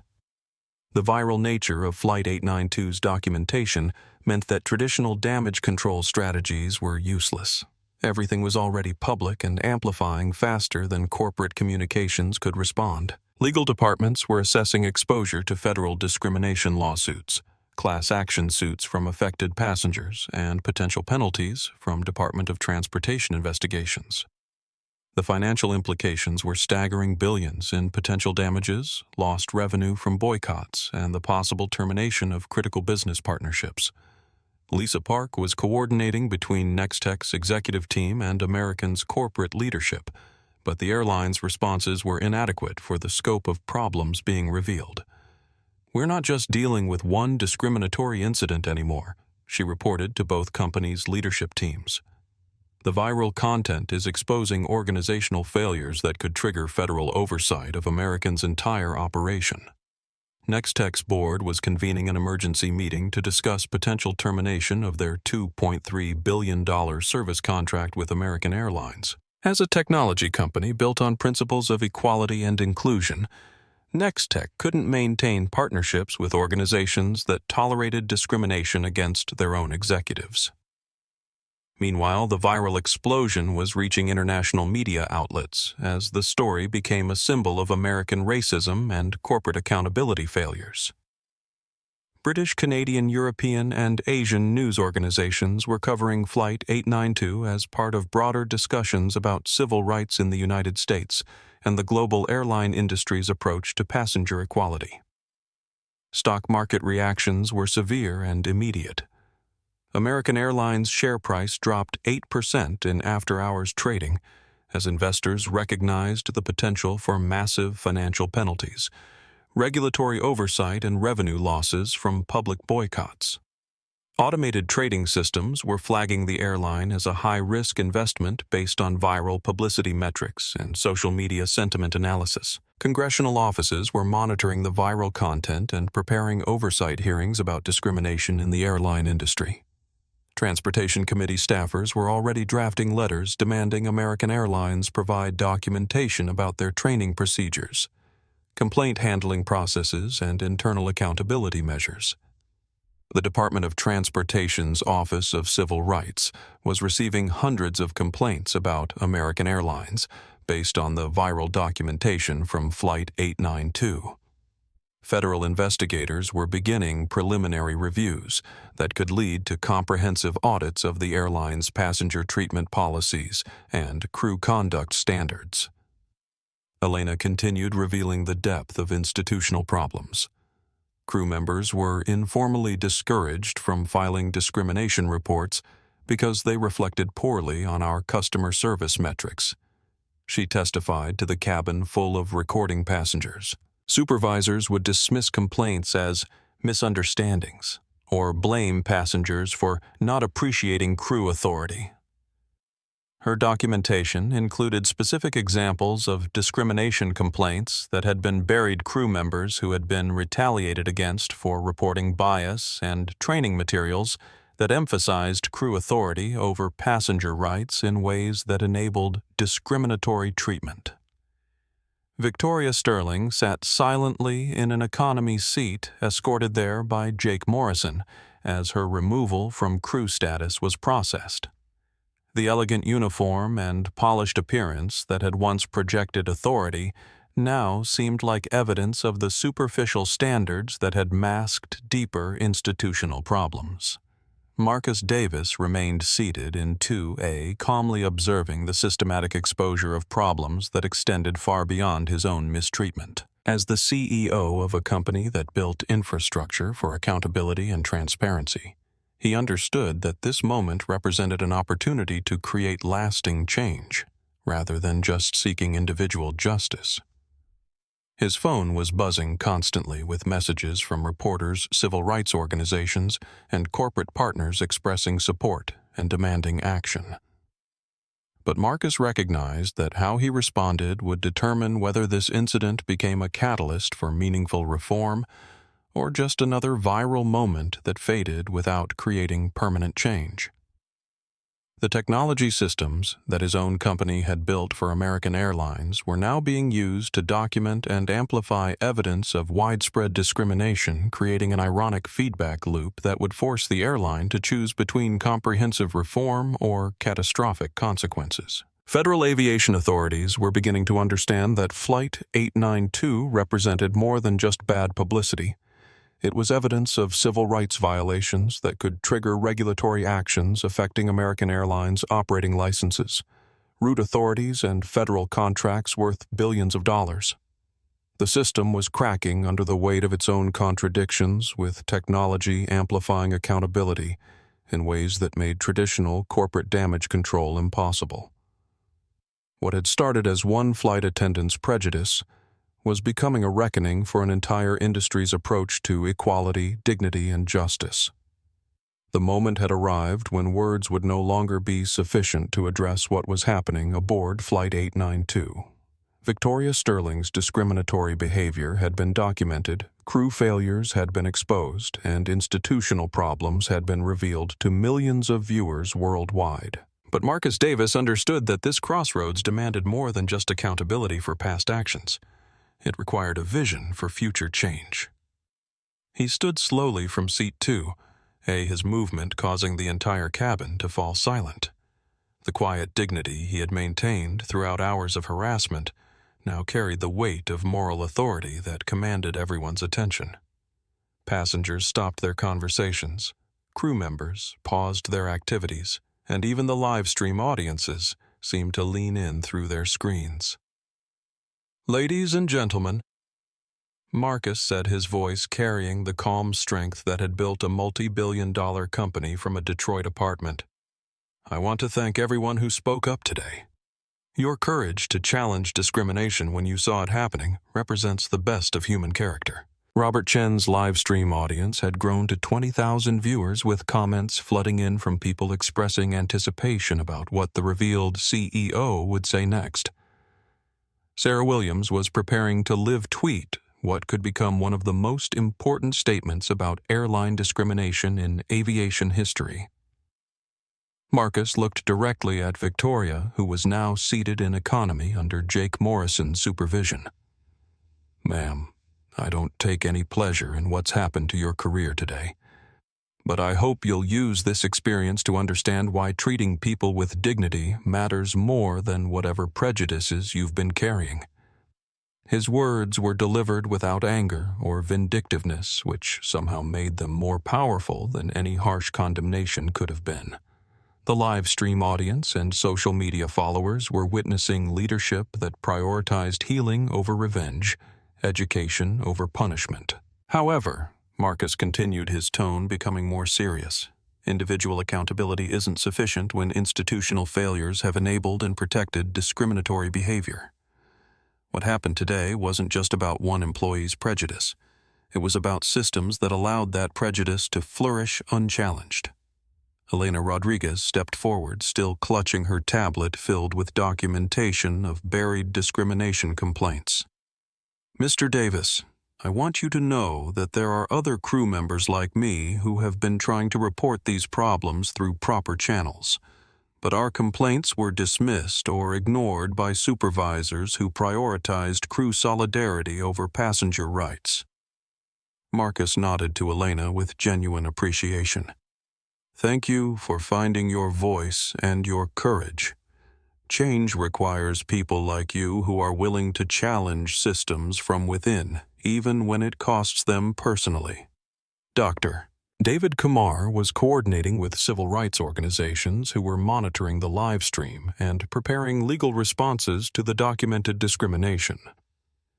"I'm providing all audio documentation to the NAACPACLU and National Urban League," he announced. "This level of institutional bias requires federal investigation and comprehensive reform." Jake Morrison was accessing more crew communication logs, uncovering additional evidence of widespread discriminatory attitudes among airline staff.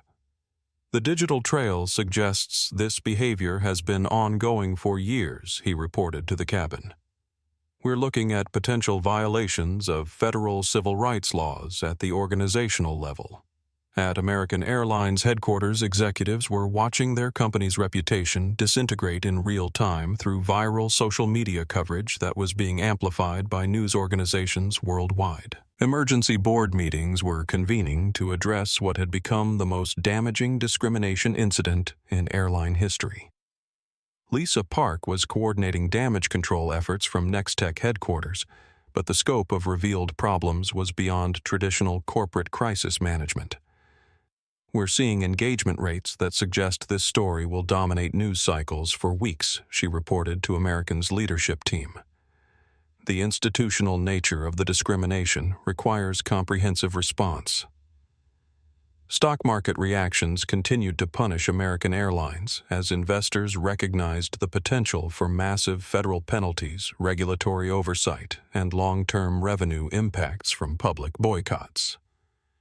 Financial analysts were already questioning the airline's ability to maintain critical business partnerships and federal contracts. Congressional offices were preparing oversight hearings about discrimination in the aviation industry, with Transportation Committee staffers drafting subpoenas for American Airlines training records, complaint handling procedures, and internal communications about passenger treatment policies. The Department of Transportation's Office of Civil Rights was escalating their preliminary investigation into formal review procedures that could result in federal penalties, mandatory oversight, and comprehensive auditing of American's entire operation. Marcus pulled out his phone and placed it on speaker, addressing not just the cabin passengers, but the millions of people watching through live streams and social media coverage. I'm calling American Airlines CEO Robert Martinez directly, because this conversation needs to happen in public with everyone listening. The call connected immediately with Martinez's voice filling the cabin through Marcus's speakerphone. Mr.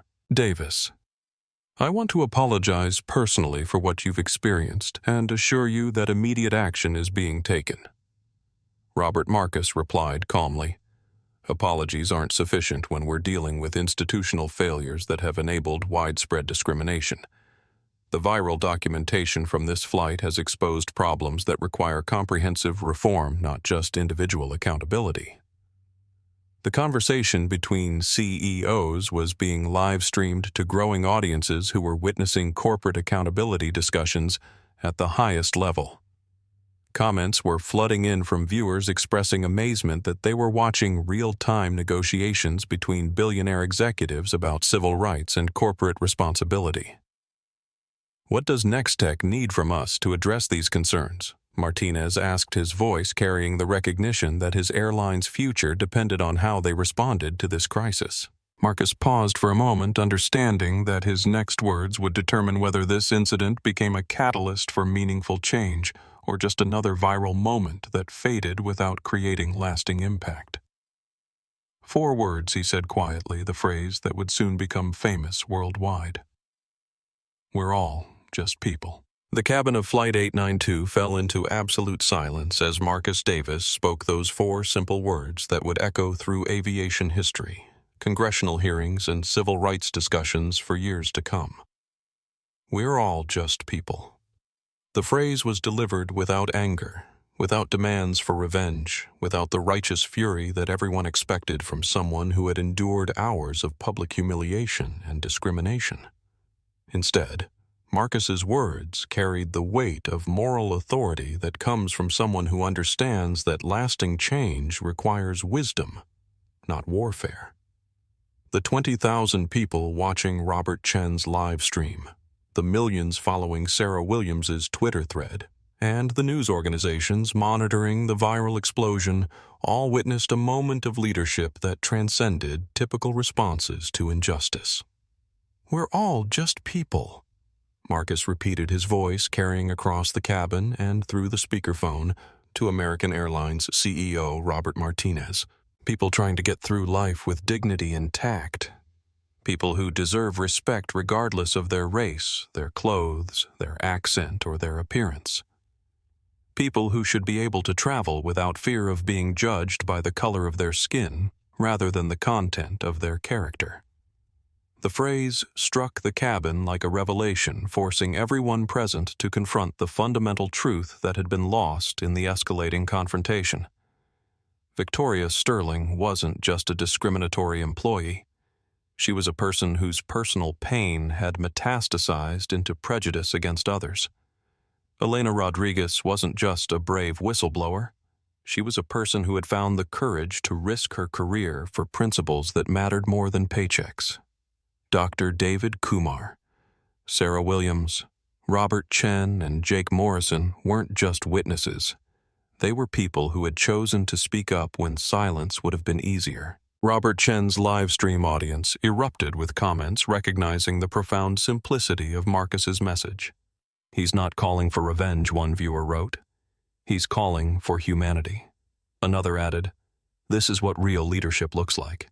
Healing instead of hatred." Sarah Williams immediately tweeted, "Powerful."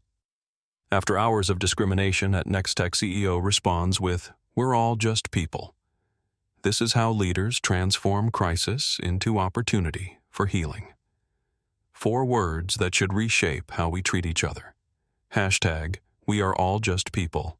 Hashtag Flight 892.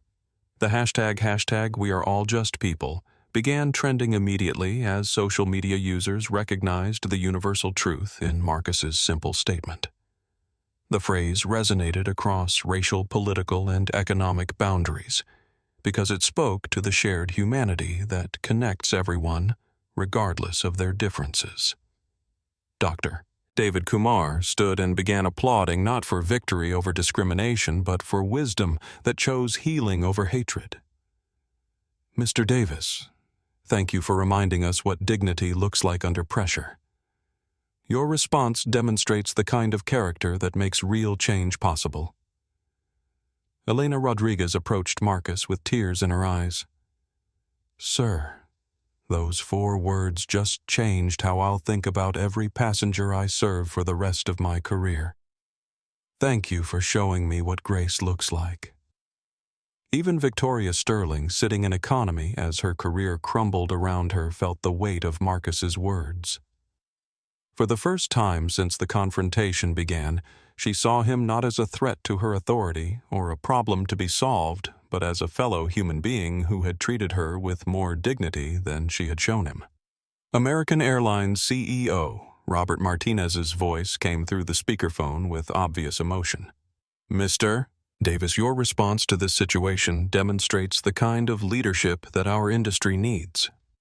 How can American Airlines help turn this moment into meaningful change?" Marcus looked around the cabin at the faces of people who had been transformed by witnessing both discrimination and dignity in the same confined space. "Robert, we need more than individual accountability. We need institutional transformation that ensures no passenger ever again has to endure what I experienced today." Jake Morrison was documenting everything through aviation safety channels, understanding that this moment would become a case study in crisis leadership and moral authority. The contrast between Victoria's discriminatory behavior and Marcus's dignified response would be taught in business schools, civil rights training programs, and ethics courses for decades. The viral reach of Marcus's 4 words was expanding exponentially across social media platforms, news organizations, and international media outlets. The phrase was being translated into dozens of languages as the story spread globally, carrying a message of universal humanity that transcended cultural and linguistic boundaries. At Nextech headquarters, Lisa Park was coordinating with American Airlines' executive team to transform this crisis into an opportunity for comprehensive reform. The viral response to Mr. Davis's statement suggests enormous public support for meaningful change, she reported. This is a moment when corporate leadership can align with public values to create lasting transformation. The 4 words had changed everything because they reminded everyone involved that beneath all the categories, labels, and prejudices that divide people, there exists something more fundamental: shared humanity that demands mutual respect and dignity. As the profound impact of Marcus's 4 words settled over Flight 892, the moment arrived for the complete revelation that would transform this discrimination incident into a global conversation about corporate responsibility, civil rights, and the power of technology to amplify both justice and injustice. Ladies and gentlemen, Marcus continued, his voice remaining calm despite the enormity of what he was about to reveal. I want to be completely transparent about who I am and why this incident has implications far beyond one discriminatory interaction. Robert Chen adjusted his phone to ensure perfect audio capture for his 25,000 live stream viewers. Sarah Williams prepared to live tweet what she recognized would be a historic moment in corporate accountability and civil rights advocacy. My name is Marcus Davis, and I am the CEO and founder of Next Tech Solutions, Marcus announced to the cabin. For those unfamiliar with our company, Nextech manages the technology infrastructure that powers American Airlines reservation systems, passenger databases, flight operations, crew scheduling, and virtually every aspect of their digital operations. The revelation hit the cabin like lightning. Passengers who had witnessed hours of discrimination suddenly understood they had been watching a flight attendant harass the CEO of the company that made American Airlines technology possible. The irony was staggering, and the implications were immediate. Elena Rodriguez's face went pale as she realized the magnitude of Victoria's error. Not only had her colleague discriminated against an innocent passenger, but she had targeted someone whose company literally made American Airlines function as a modern airline. Jake Morrison was accessing Marcus's complete passenger profile through the aircraft systems, confirming the VIP executive designation that should have prevented any questioning of his legitimacy. Mr. Davis, I want to apologize on behalf of American Airlines for the complete failure of our crew training and passenger protection protocols. American Airlines CEO. Robert Martinez's voice came through the speakerphone with obvious shock. Marcus, I had no idea you were the passenger involved in this incident. This is absolutely unacceptable treatment of any customer, but the fact that it happened to someone whose company partnership is critical to our operations makes it even more inexcusable. The live stream audience erupted with comments expressing amazement at the revelation. She discriminated against her own boss, one viewer wrote. The CEO of the company that runs their systems added another. The viral nature of the moment was amplifying across social media platforms faster than anything in American Airlines corporate history. Sarah Williams tweeted, "Breaking discriminated passenger reveals he's CEO of Nextech, the company that manages at American Air's entire technology infrastructure. Flight attendant just racially profiled the person whose company makes the airline function. This is corporate karma in real time." Hashtag Flight 892. Dr. David Kumar was recording everything for civil rights organizations who would use this documentation in potential federal investigations. This revelation demonstrates how discrimination hurts not just individuals but entire organizations that depend on diverse talent and inclusive practices, he noted.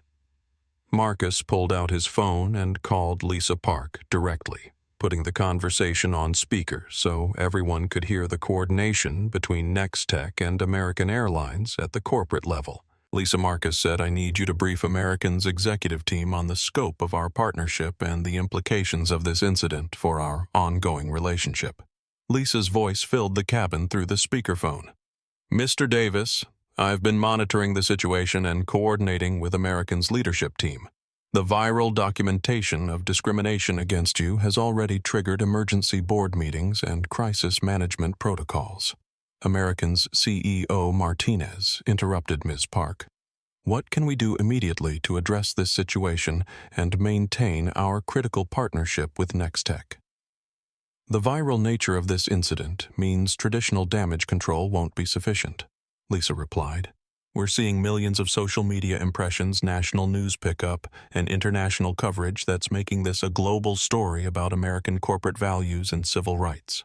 The passenger cabin had become a boardroom where decisions affecting billions of dollars and millions of travelers were being made in real time. Robert Chen's live stream was providing unprecedented access to corporate crisis management and accountability discussions at the highest levels. Elena Rodriguez stepped forward with her tablet displaying internal communications. "Mr. Davis, I want you to see the documentation I've compiled about widespread discrimination patterns within our crew culture. This incident wasn't isolated. It represents institutional problems that require comprehensive reform."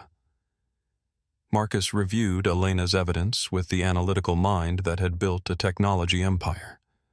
These patterns suggest violations of federal civil rights laws at the organizational level, he concluded. Individual accountability isn't sufficient when institutional practices enable discriminatory behavior. Jake Morrison was coordinating with federal aviation authorities who were monitoring the viral incident and preparing to launch formal investigations. We're looking at potential violations of FAA regulations regarding crew conduct, passenger safety, and civil rights compliance, he reported. The technology infrastructure that Nextech had built for American Airlines was now being used to document and amplify evidence of discrimination against their own CEO, creating a feedback loop that forced immediate accountability and transparent response. Stock market algorithms were flagging American Airlines as high risk based on the viral publicity metrics and potential loss of critical technology partnerships. The airline's share price had dropped 12% in after-hours trading as investors recognized the severity of the crisis. Congressional offices were preparing oversight hearings about discrimination in the airline industry, with Transportation Committee staffers already drafting subpoenas for American Airlines training records and internal communications about passenger treatment policies. News organizations worldwide were covering the story as a symbol of American corporate accountability and civil rights progress, with international media outlets using Flight 892 as a case study in how technology amplifies both injustice and the demand for justice. The revelation of Marcus's identity had transformed a local discrimination incident into a global conversation about corporate responsibility, institutional bias, and the power of individual dignity to force organizational change. The revelation of Marcus Davis's identity sent shockwaves through American Airlines corporate headquarters that reverberated far beyond Fort Worth, Texas. Emergency conference calls were connecting board members from around the world as executives realized they were facing the most serious crisis in the airline's modern history. "Let me be absolutely clear about what we're dealing with," said American's chief legal officer during the emergency board meeting. "We have documented evidence of racial discrimination against the CEO of our most critical technology partner, live-streamed to tens of thousands of viewers and amplified across social media to millions more. This isn't just a public relations problem, this is a threat to our operational capability and financial survival." The airline's dependence on Nextech's technology infrastructure meant that losing the partnership would shut down operations within hours.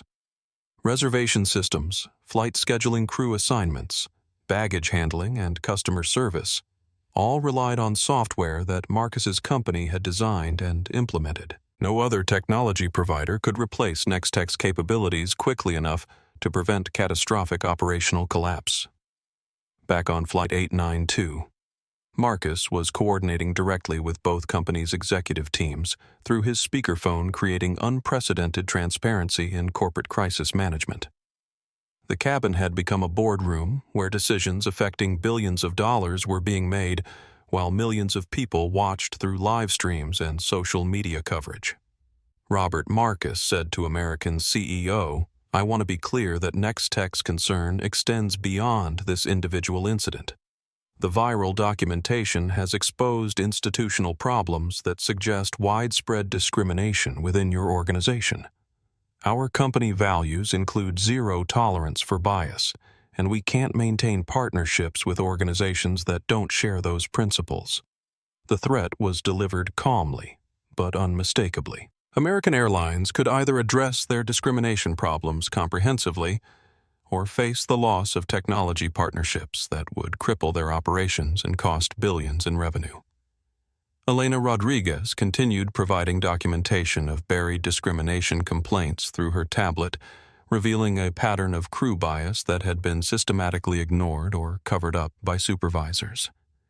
Her evidence included specific examples of passengers who had faced similar treatment crew members who had been retaliated against for reporting bias, and training materials that emphasized crew authority over passenger rights in problematic ways.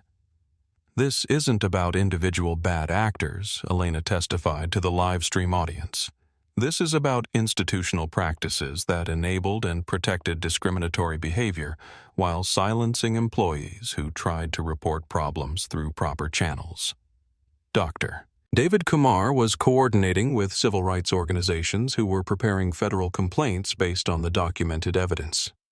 We're providing all audio and video documentation to the NAACP Legal Defense Fund, ACLU, and Department of Transportation Civil Rights Office, he announced. This level of institutional bias requires federal investigation and mandatory oversight. Jake Morrison was filing comprehensive reports through aviation safety channels that would trigger Federal Aviation Administration reviews of Americans' crew training, passenger treatment policies, and civil rights compliance. His documentation would carry significant weight with federal regulators who took discrimination complaints seriously. American stock price continued falling as international media outlets picked up the story, and investors recognized the potential for massive federal penalties, class action lawsuits, and long-term revenue impacts from public boycotts. Financial analysts were questioning the airline's ability to maintain critical business partnerships and federal contracts worth billions of dollars.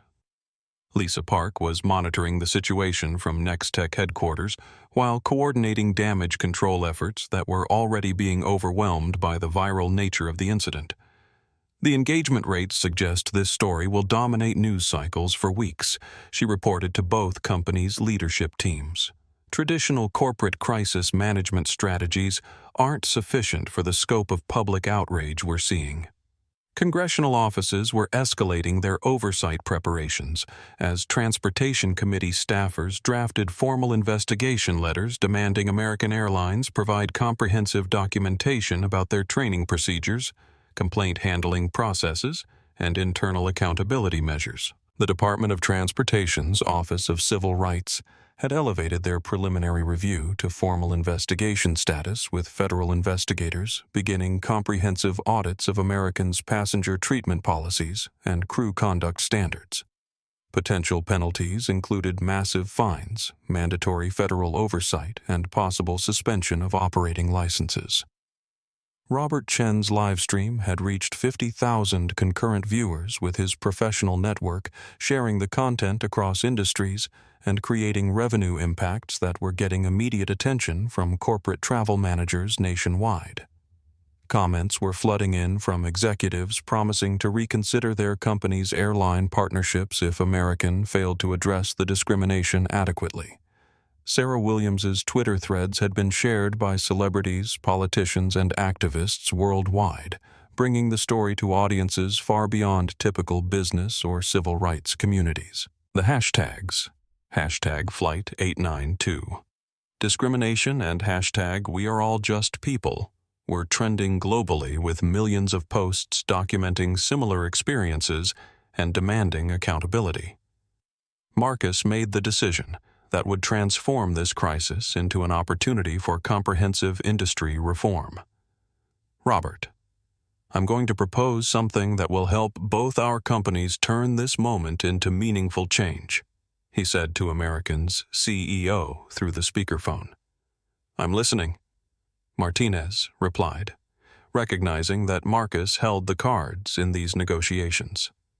Nextech will partner with American Airlines to develop and implement the most comprehensive anti-discrimination technology and training program in aviation history, Marcus announced to the cabin and viral audience.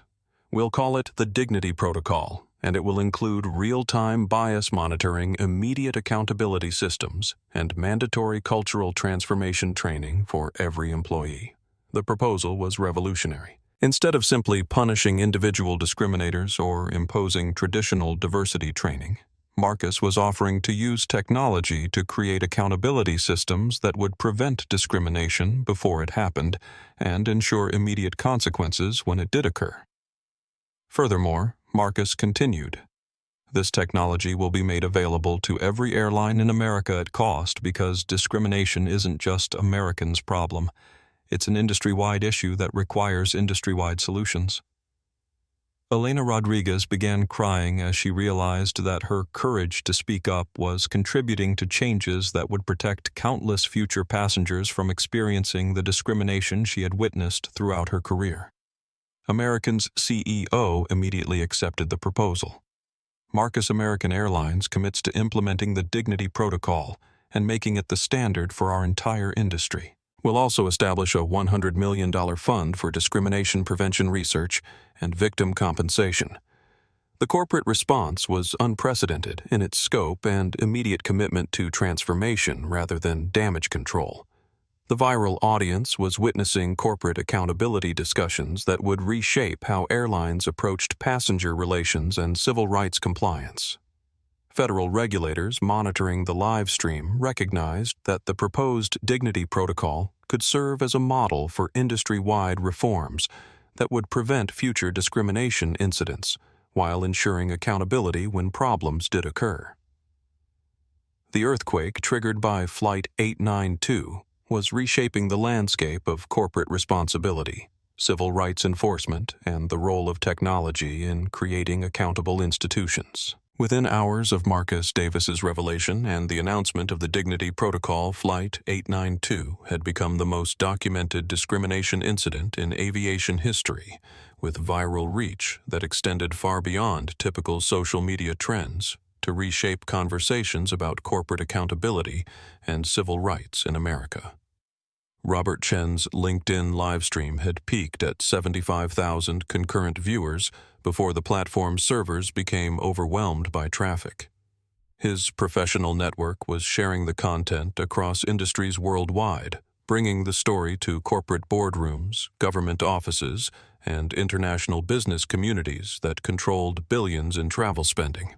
"I've covered business news for 20 years, Robert narrated to his global audience, and I've never witnessed corporate accountability discussions happening in real time at this level. We're watching the transformation of an entire industry's approach to civil rights and passenger dignity." His comment sections were flooded with responses from executives promising to implement similar discrimination prevention measures at their own companies.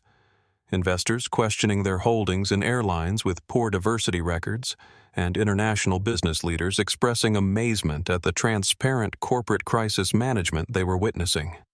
Sarah Williams' Twitter threads had exploded beyond typical viral content to become global trending topics that dominated social media across multiple platforms. Her follower count had grown from 15,000 to over 300,000 in a single day, as news organizations, celebrities, politicians, and activists shared her real-time documentation of discrimination and corporate response.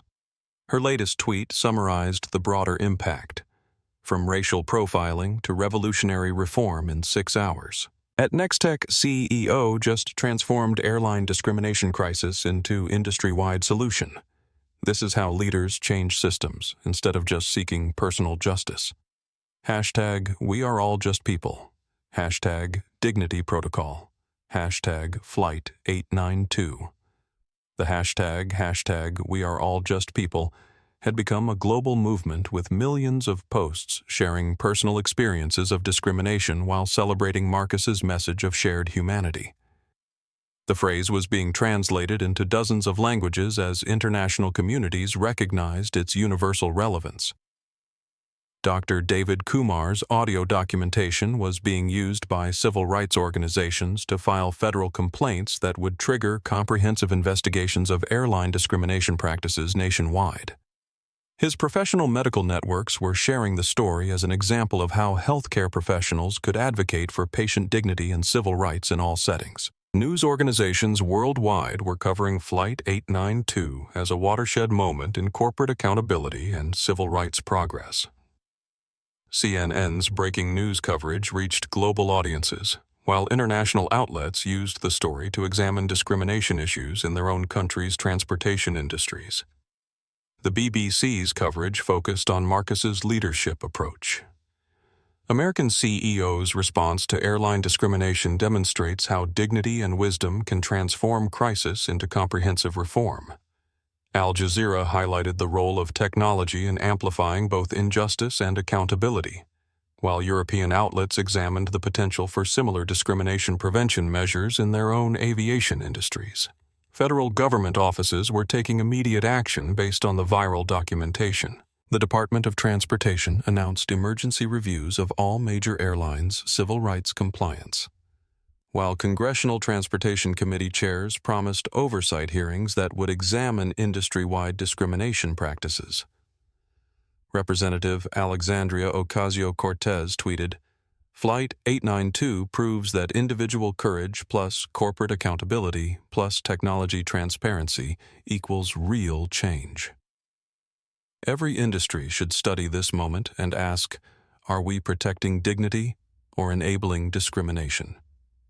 Senator Cory Booker announced plans for federal legislation requiring all airlines to implement real-time discrimination monitoring systems similar to the proposed Dignity Protocol. "Technology exists to prevent bias before it hurts people," he stated. "We should use it." International aviation authorities were monitoring the American response as a potential model for global implementation. The European Aviation Safety Agency announced plans to study the Dignity Protocol for possible adoption across European airlines, while transport ministries in Canada, Australia, and Japan expressed interest in similar discrimination prevention measures.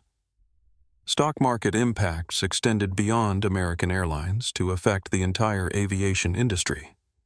Investors were reassessing airline stocks based on their diversity records and discrimination prevention capabilities, creating financial incentives for comprehensive civil rights compliance across the sector. American Airlines' commitment to the $100 million Discrimination Prevention Fund was being matched by other major carriers who recognized that industry-wide reform was inevitable. Delta, United Southwest, and JetBlue all announced similar initiatives within hours, creating competitive pressure for comprehensive change rather than minimal compliance. Corporate travel managers at Fortune 500 companies were implementing new policies requiring airlines to demonstrate active discrimination prevention measures before receiving business travel contracts. The financial impact of corporate purchasing decisions was forcing rapid industry transformation. Elena Rodriguez had become a symbol of courage for airline employees who had witnessed discrimination but feared retaliation for reporting it. Her willingness to speak up despite career risks was inspiring similar testimony from crew members across the industry, creating a cascade of evidence that supported comprehensive reform efforts. Social media platforms were adjusting their algorithms to amplify positive stories about corporate accountability and civil rights progress, using Flight 892 as a model for content that promoted constructive social change rather than just viral outrage. The technology infrastructure that Nextech had built for accountability and transparency was being studied by other industries as a model for preventing discrimination in healthcare, education, housing, and employment. Marcus's approach to using corporate partnerships for social justice was inspiring similar initiatives across multiple sectors. International civil rights organizations were using Flight 892 as a case study in how technology, corporate accountability, and individual courage could combine to create rapid social change. The incident was being taught in law schools, business programs, and civil rights training courses as an example of effective advocacy and reform. The viral impact had transformed a single discrimination incident into a global movement for dignity, accountability, and technological solutions to social problems. The phrase, "we're all just people," had become a rallying cry for universal respect that transcended cultural, linguistic, and national boundaries. Within 24 hours, Flight 892 had changed not just American Airlines, but the entire aviation industry's approach to civil rights, passenger dignity, and corporate responsibility. As Flight 892 finally prepared for departure, 3 hours after its scheduled time, the transformation that had occurred within the cabin extended far beyond policy announcements and corporate commitments. Every person aboard had been fundamentally changed by witnessing both the ugliest and most beautiful aspects of human nature in the same confined space. Elena Rodriguez approached Marcus with tears streaming down her face, no longer the frightened junior employee who had watched discrimination unfold in silence. "Mr. Davis, I want you to know that your response to hatred with dignity has changed how I'll think about courage for the rest of my life. I was so afraid of losing my job that I almost lost my soul." Marcus stood and embraced Elena gently. "You found your voice when it mattered most. That took more courage than anything I did today. You're going to be an incredible advocate for passenger rights and employee dignity." Elena had been promoted to lead flight attendant immediately following Victoria's termination, with specific responsibility for implementing the Dignity Protocol training program. Her first-hand experience with discrimination and her courage in documenting institutional problems made her uniquely qualified to help transform airline culture from within. Dr. David Kumar was coordinating with medical and civil rights organizations to establish ongoing monitoring systems for discrimination in healthcare education and other professional settings. "Today reminded me why I became a doctor," he told Marcus. "To protect people's dignity and advocate for those who can't advocate for themselves." His audio documentation was being used by the Department of Transportation to develop new federal guidelines for civil rights compliance across the transportation industry. Medical organizations were implementing similar accountability measures for healthcare discrimination, using Flight 892 as a model for real-time intervention and reporting. Robert Chen had decided to leave investment banking to focus on corporate accountability journalism, using his professional networks and business expertise to monitor discrimination in workplace and customer service settings. "I spent 20 years helping companies maximize profits," he told his LinkedIn audience. "Now I want to help them maximize their humanity." His live-stream documentation of Flight 892 was being preserved by the Smithsonian Institution as a historical record of corporate accountability and civil rights progress in the digital age. Business schools were using his real-time reporting as a case study in crisis communication and social media advocacy. Sarah Williams was launching a nonprofit organization called Dignity Airways that would monitor airline discrimination and advocate for passenger rights across the industry. Her Twitter documentation had become the foundation for a movement that extended far beyond aviation to address bias in all customer service industries. Flight 892 taught me that individual voices can create collective change when amplified by technology and courage, she posted to her now 500,000 followers. "We're all responsible for protecting each other's dignity." Jake Morrison was working with the Federal Aviation Administration to develop new crew training requirements that emphasized civil rights awareness, bias recognition, and intervention techniques for preventing discrimination before it escalated. His aviation expertise and moral courage during the incident made him a natural leader for industry-wide reform efforts. Even Victoria Sterling's story became part of the transformation narrative. During her exit interview, she broke down and admitted that her discrimination against Marcus had roots in her own personal pain, financial stress, and misplaced anger about her divorce and custody struggles. "I turned my hurt into hatred," she told airline investigators. "I took out my frustration about my failed marriage on innocent passengers who reminded me of my ex-husband's success. There's no excuse for what I did, but I hope other people can learn from my mistakes." Victoria entered counseling for bias recognition and anger management, eventually becoming a speaker for discrimination prevention programs that emphasized the human cost of prejudice for both victims and perpetrators. Her willingness to acknowledge her mistakes and work toward redemption became part of the broader healing process. The passengers who had witnessed the confrontation maintained contact with each other and with Marcus, forming an informal network that monitored airline discrimination and supported passengers who faced similar treatment. Their shared experience had created bonds that extended beyond the flight to ongoing advocacy work. Marcus's grandmother Rosa, watching the viral coverage from her Detroit home, called him that evening with pride and wisdom.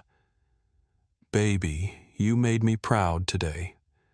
Not because you had power over that woman, but because you used your power to help other people. That's what good people do." The Dignity Protocol was being implemented across American Airlines within 60 days, with other major carriers adopting similar measures to remain competitive in an industry where discrimination prevention had become a customer service requirement rather than just a legal obligation. Federal legislation inspired by Flight 892 was moving through Congress with bipartisan support, creating mandatory civil rights training and real-time discrimination monitoring for all transportation industries receiving federal funding. The human transformation extended far beyond the individuals directly involved to inspire systemic changes that would protect millions of future travelers from experiencing the discrimination that Marcus had faced with such grace and wisdom. 6 months after Flight 892 became aviation history, the changes triggered by those 4 words, "We're all just people," had reshaped not just American Airlines but the entire transportation industry's approach to civil rights and customer dignity. The Dignity Protocol had been implemented across all major American carriers with real-time bias monitoring systems that could detect discriminatory language, predict problematic interactions, and provide immediate intervention before situations escalated. Nextech's technology was processing millions of customer interactions daily, creating accountability systems that made discrimination nearly impossible to hide or ignore. Marcus Davis received the NAACP's Corporate Leadership Award for transforming a personal experience with discrimination into industry-wide reform that protected millions of travelers. During his acceptance speech, he reiterated the message that had started everything. We're all just people trying to travel through life with dignity intact. Technology should amplify our humanity, not diminish it. Elena Rodriguez had become American Airlines Director of Passenger Dignity and Crew Excellence, overseeing discrimination prevention training for over 130,000 employees. Her programs had become models for other airlines, with her personal story of finding courage to speak up inspiring thousands of employees to report bias and advocate for passenger rights. Victoria Sterling completed her bias recognition counseling and was working with civil rights organizations to train customer service employees about recognizing and addressing their own prejudices before they hurt others. Her willingness to acknowledge her mistakes and work toward redemption had become an important part of the healing narrative. Dr. David Kumar's documentation had led to federal legislation requiring real-time discrimination monitoring in healthcare, education, and other essential services. The Flight 892 standards were being implemented across industries where customer service bias could cause serious harm to vulnerable populations. American Airlines' stock price had recovered completely and reached record highs as investors recognized that companies prioritizing civil rights and employee dignity outperformed competitors in customer satisfaction, employee retention, and long-term profitability. The airline's $100 million discrimination prevention fund had become a model for corporate social responsibility. Congressional oversight hearings had resulted in comprehensive federal requirements for civil rights training and accountability systems across all transportation industries. The Department of Transportation's Flight 892 Compliance Office was monitoring implementation and investigating complaints with unprecedented authority and resources. I've been covering discrimination stories for 8 years, but Flight 892 changed how I think about the power of individual responses to injustice. Marcus Davis could have used his corporate power to destroy Victoria Sterling and humiliate American Airlines. Instead, he chose to transform a moment of personal pain into an opportunity for collective healing. What strikes me most about this story is how technology amplified both the discrimination and the dignity. Social media documented the bias, but it also spread Marcus's message of shared humanity to millions of people who needed to hear it. The same systems that exposed institutional problems became tools for creating accountability and positive change. The real victory wasn't watching someone get fired or a company get punished. It was watching an entire industry choose to prioritize human dignity over profit margins and convenience. It was seeing employees find courage to speak up, passengers find strength to advocate for each other, and corporations find wisdom to lead rather than just react. True power isn't about domination. It's about transformation. The most impactful leaders I've profiled don't seek revenge against people who wrong them. They seek to change the systems that made the wrongdoing possible in the first place. When you face discrimination, remember Marcus's approach. Stay calm. Document everything.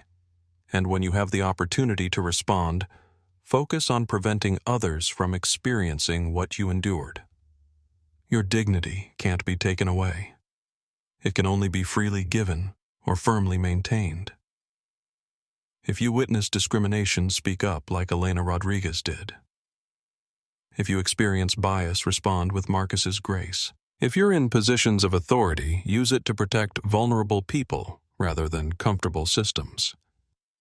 The phrase, "we're all just people," became a global movement because it reminded everyone of our shared humanity beneath all the categories that divide us.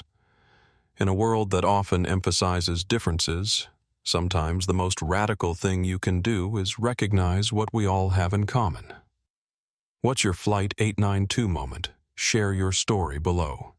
Because every voice matters in building a world where everyone travels with dignity. If this story moved you, subscribe for more tales of courage, justice, and the power of choosing dignity over revenge. Together we can ensure everyone's journey through life is treated with the respect we all deserve.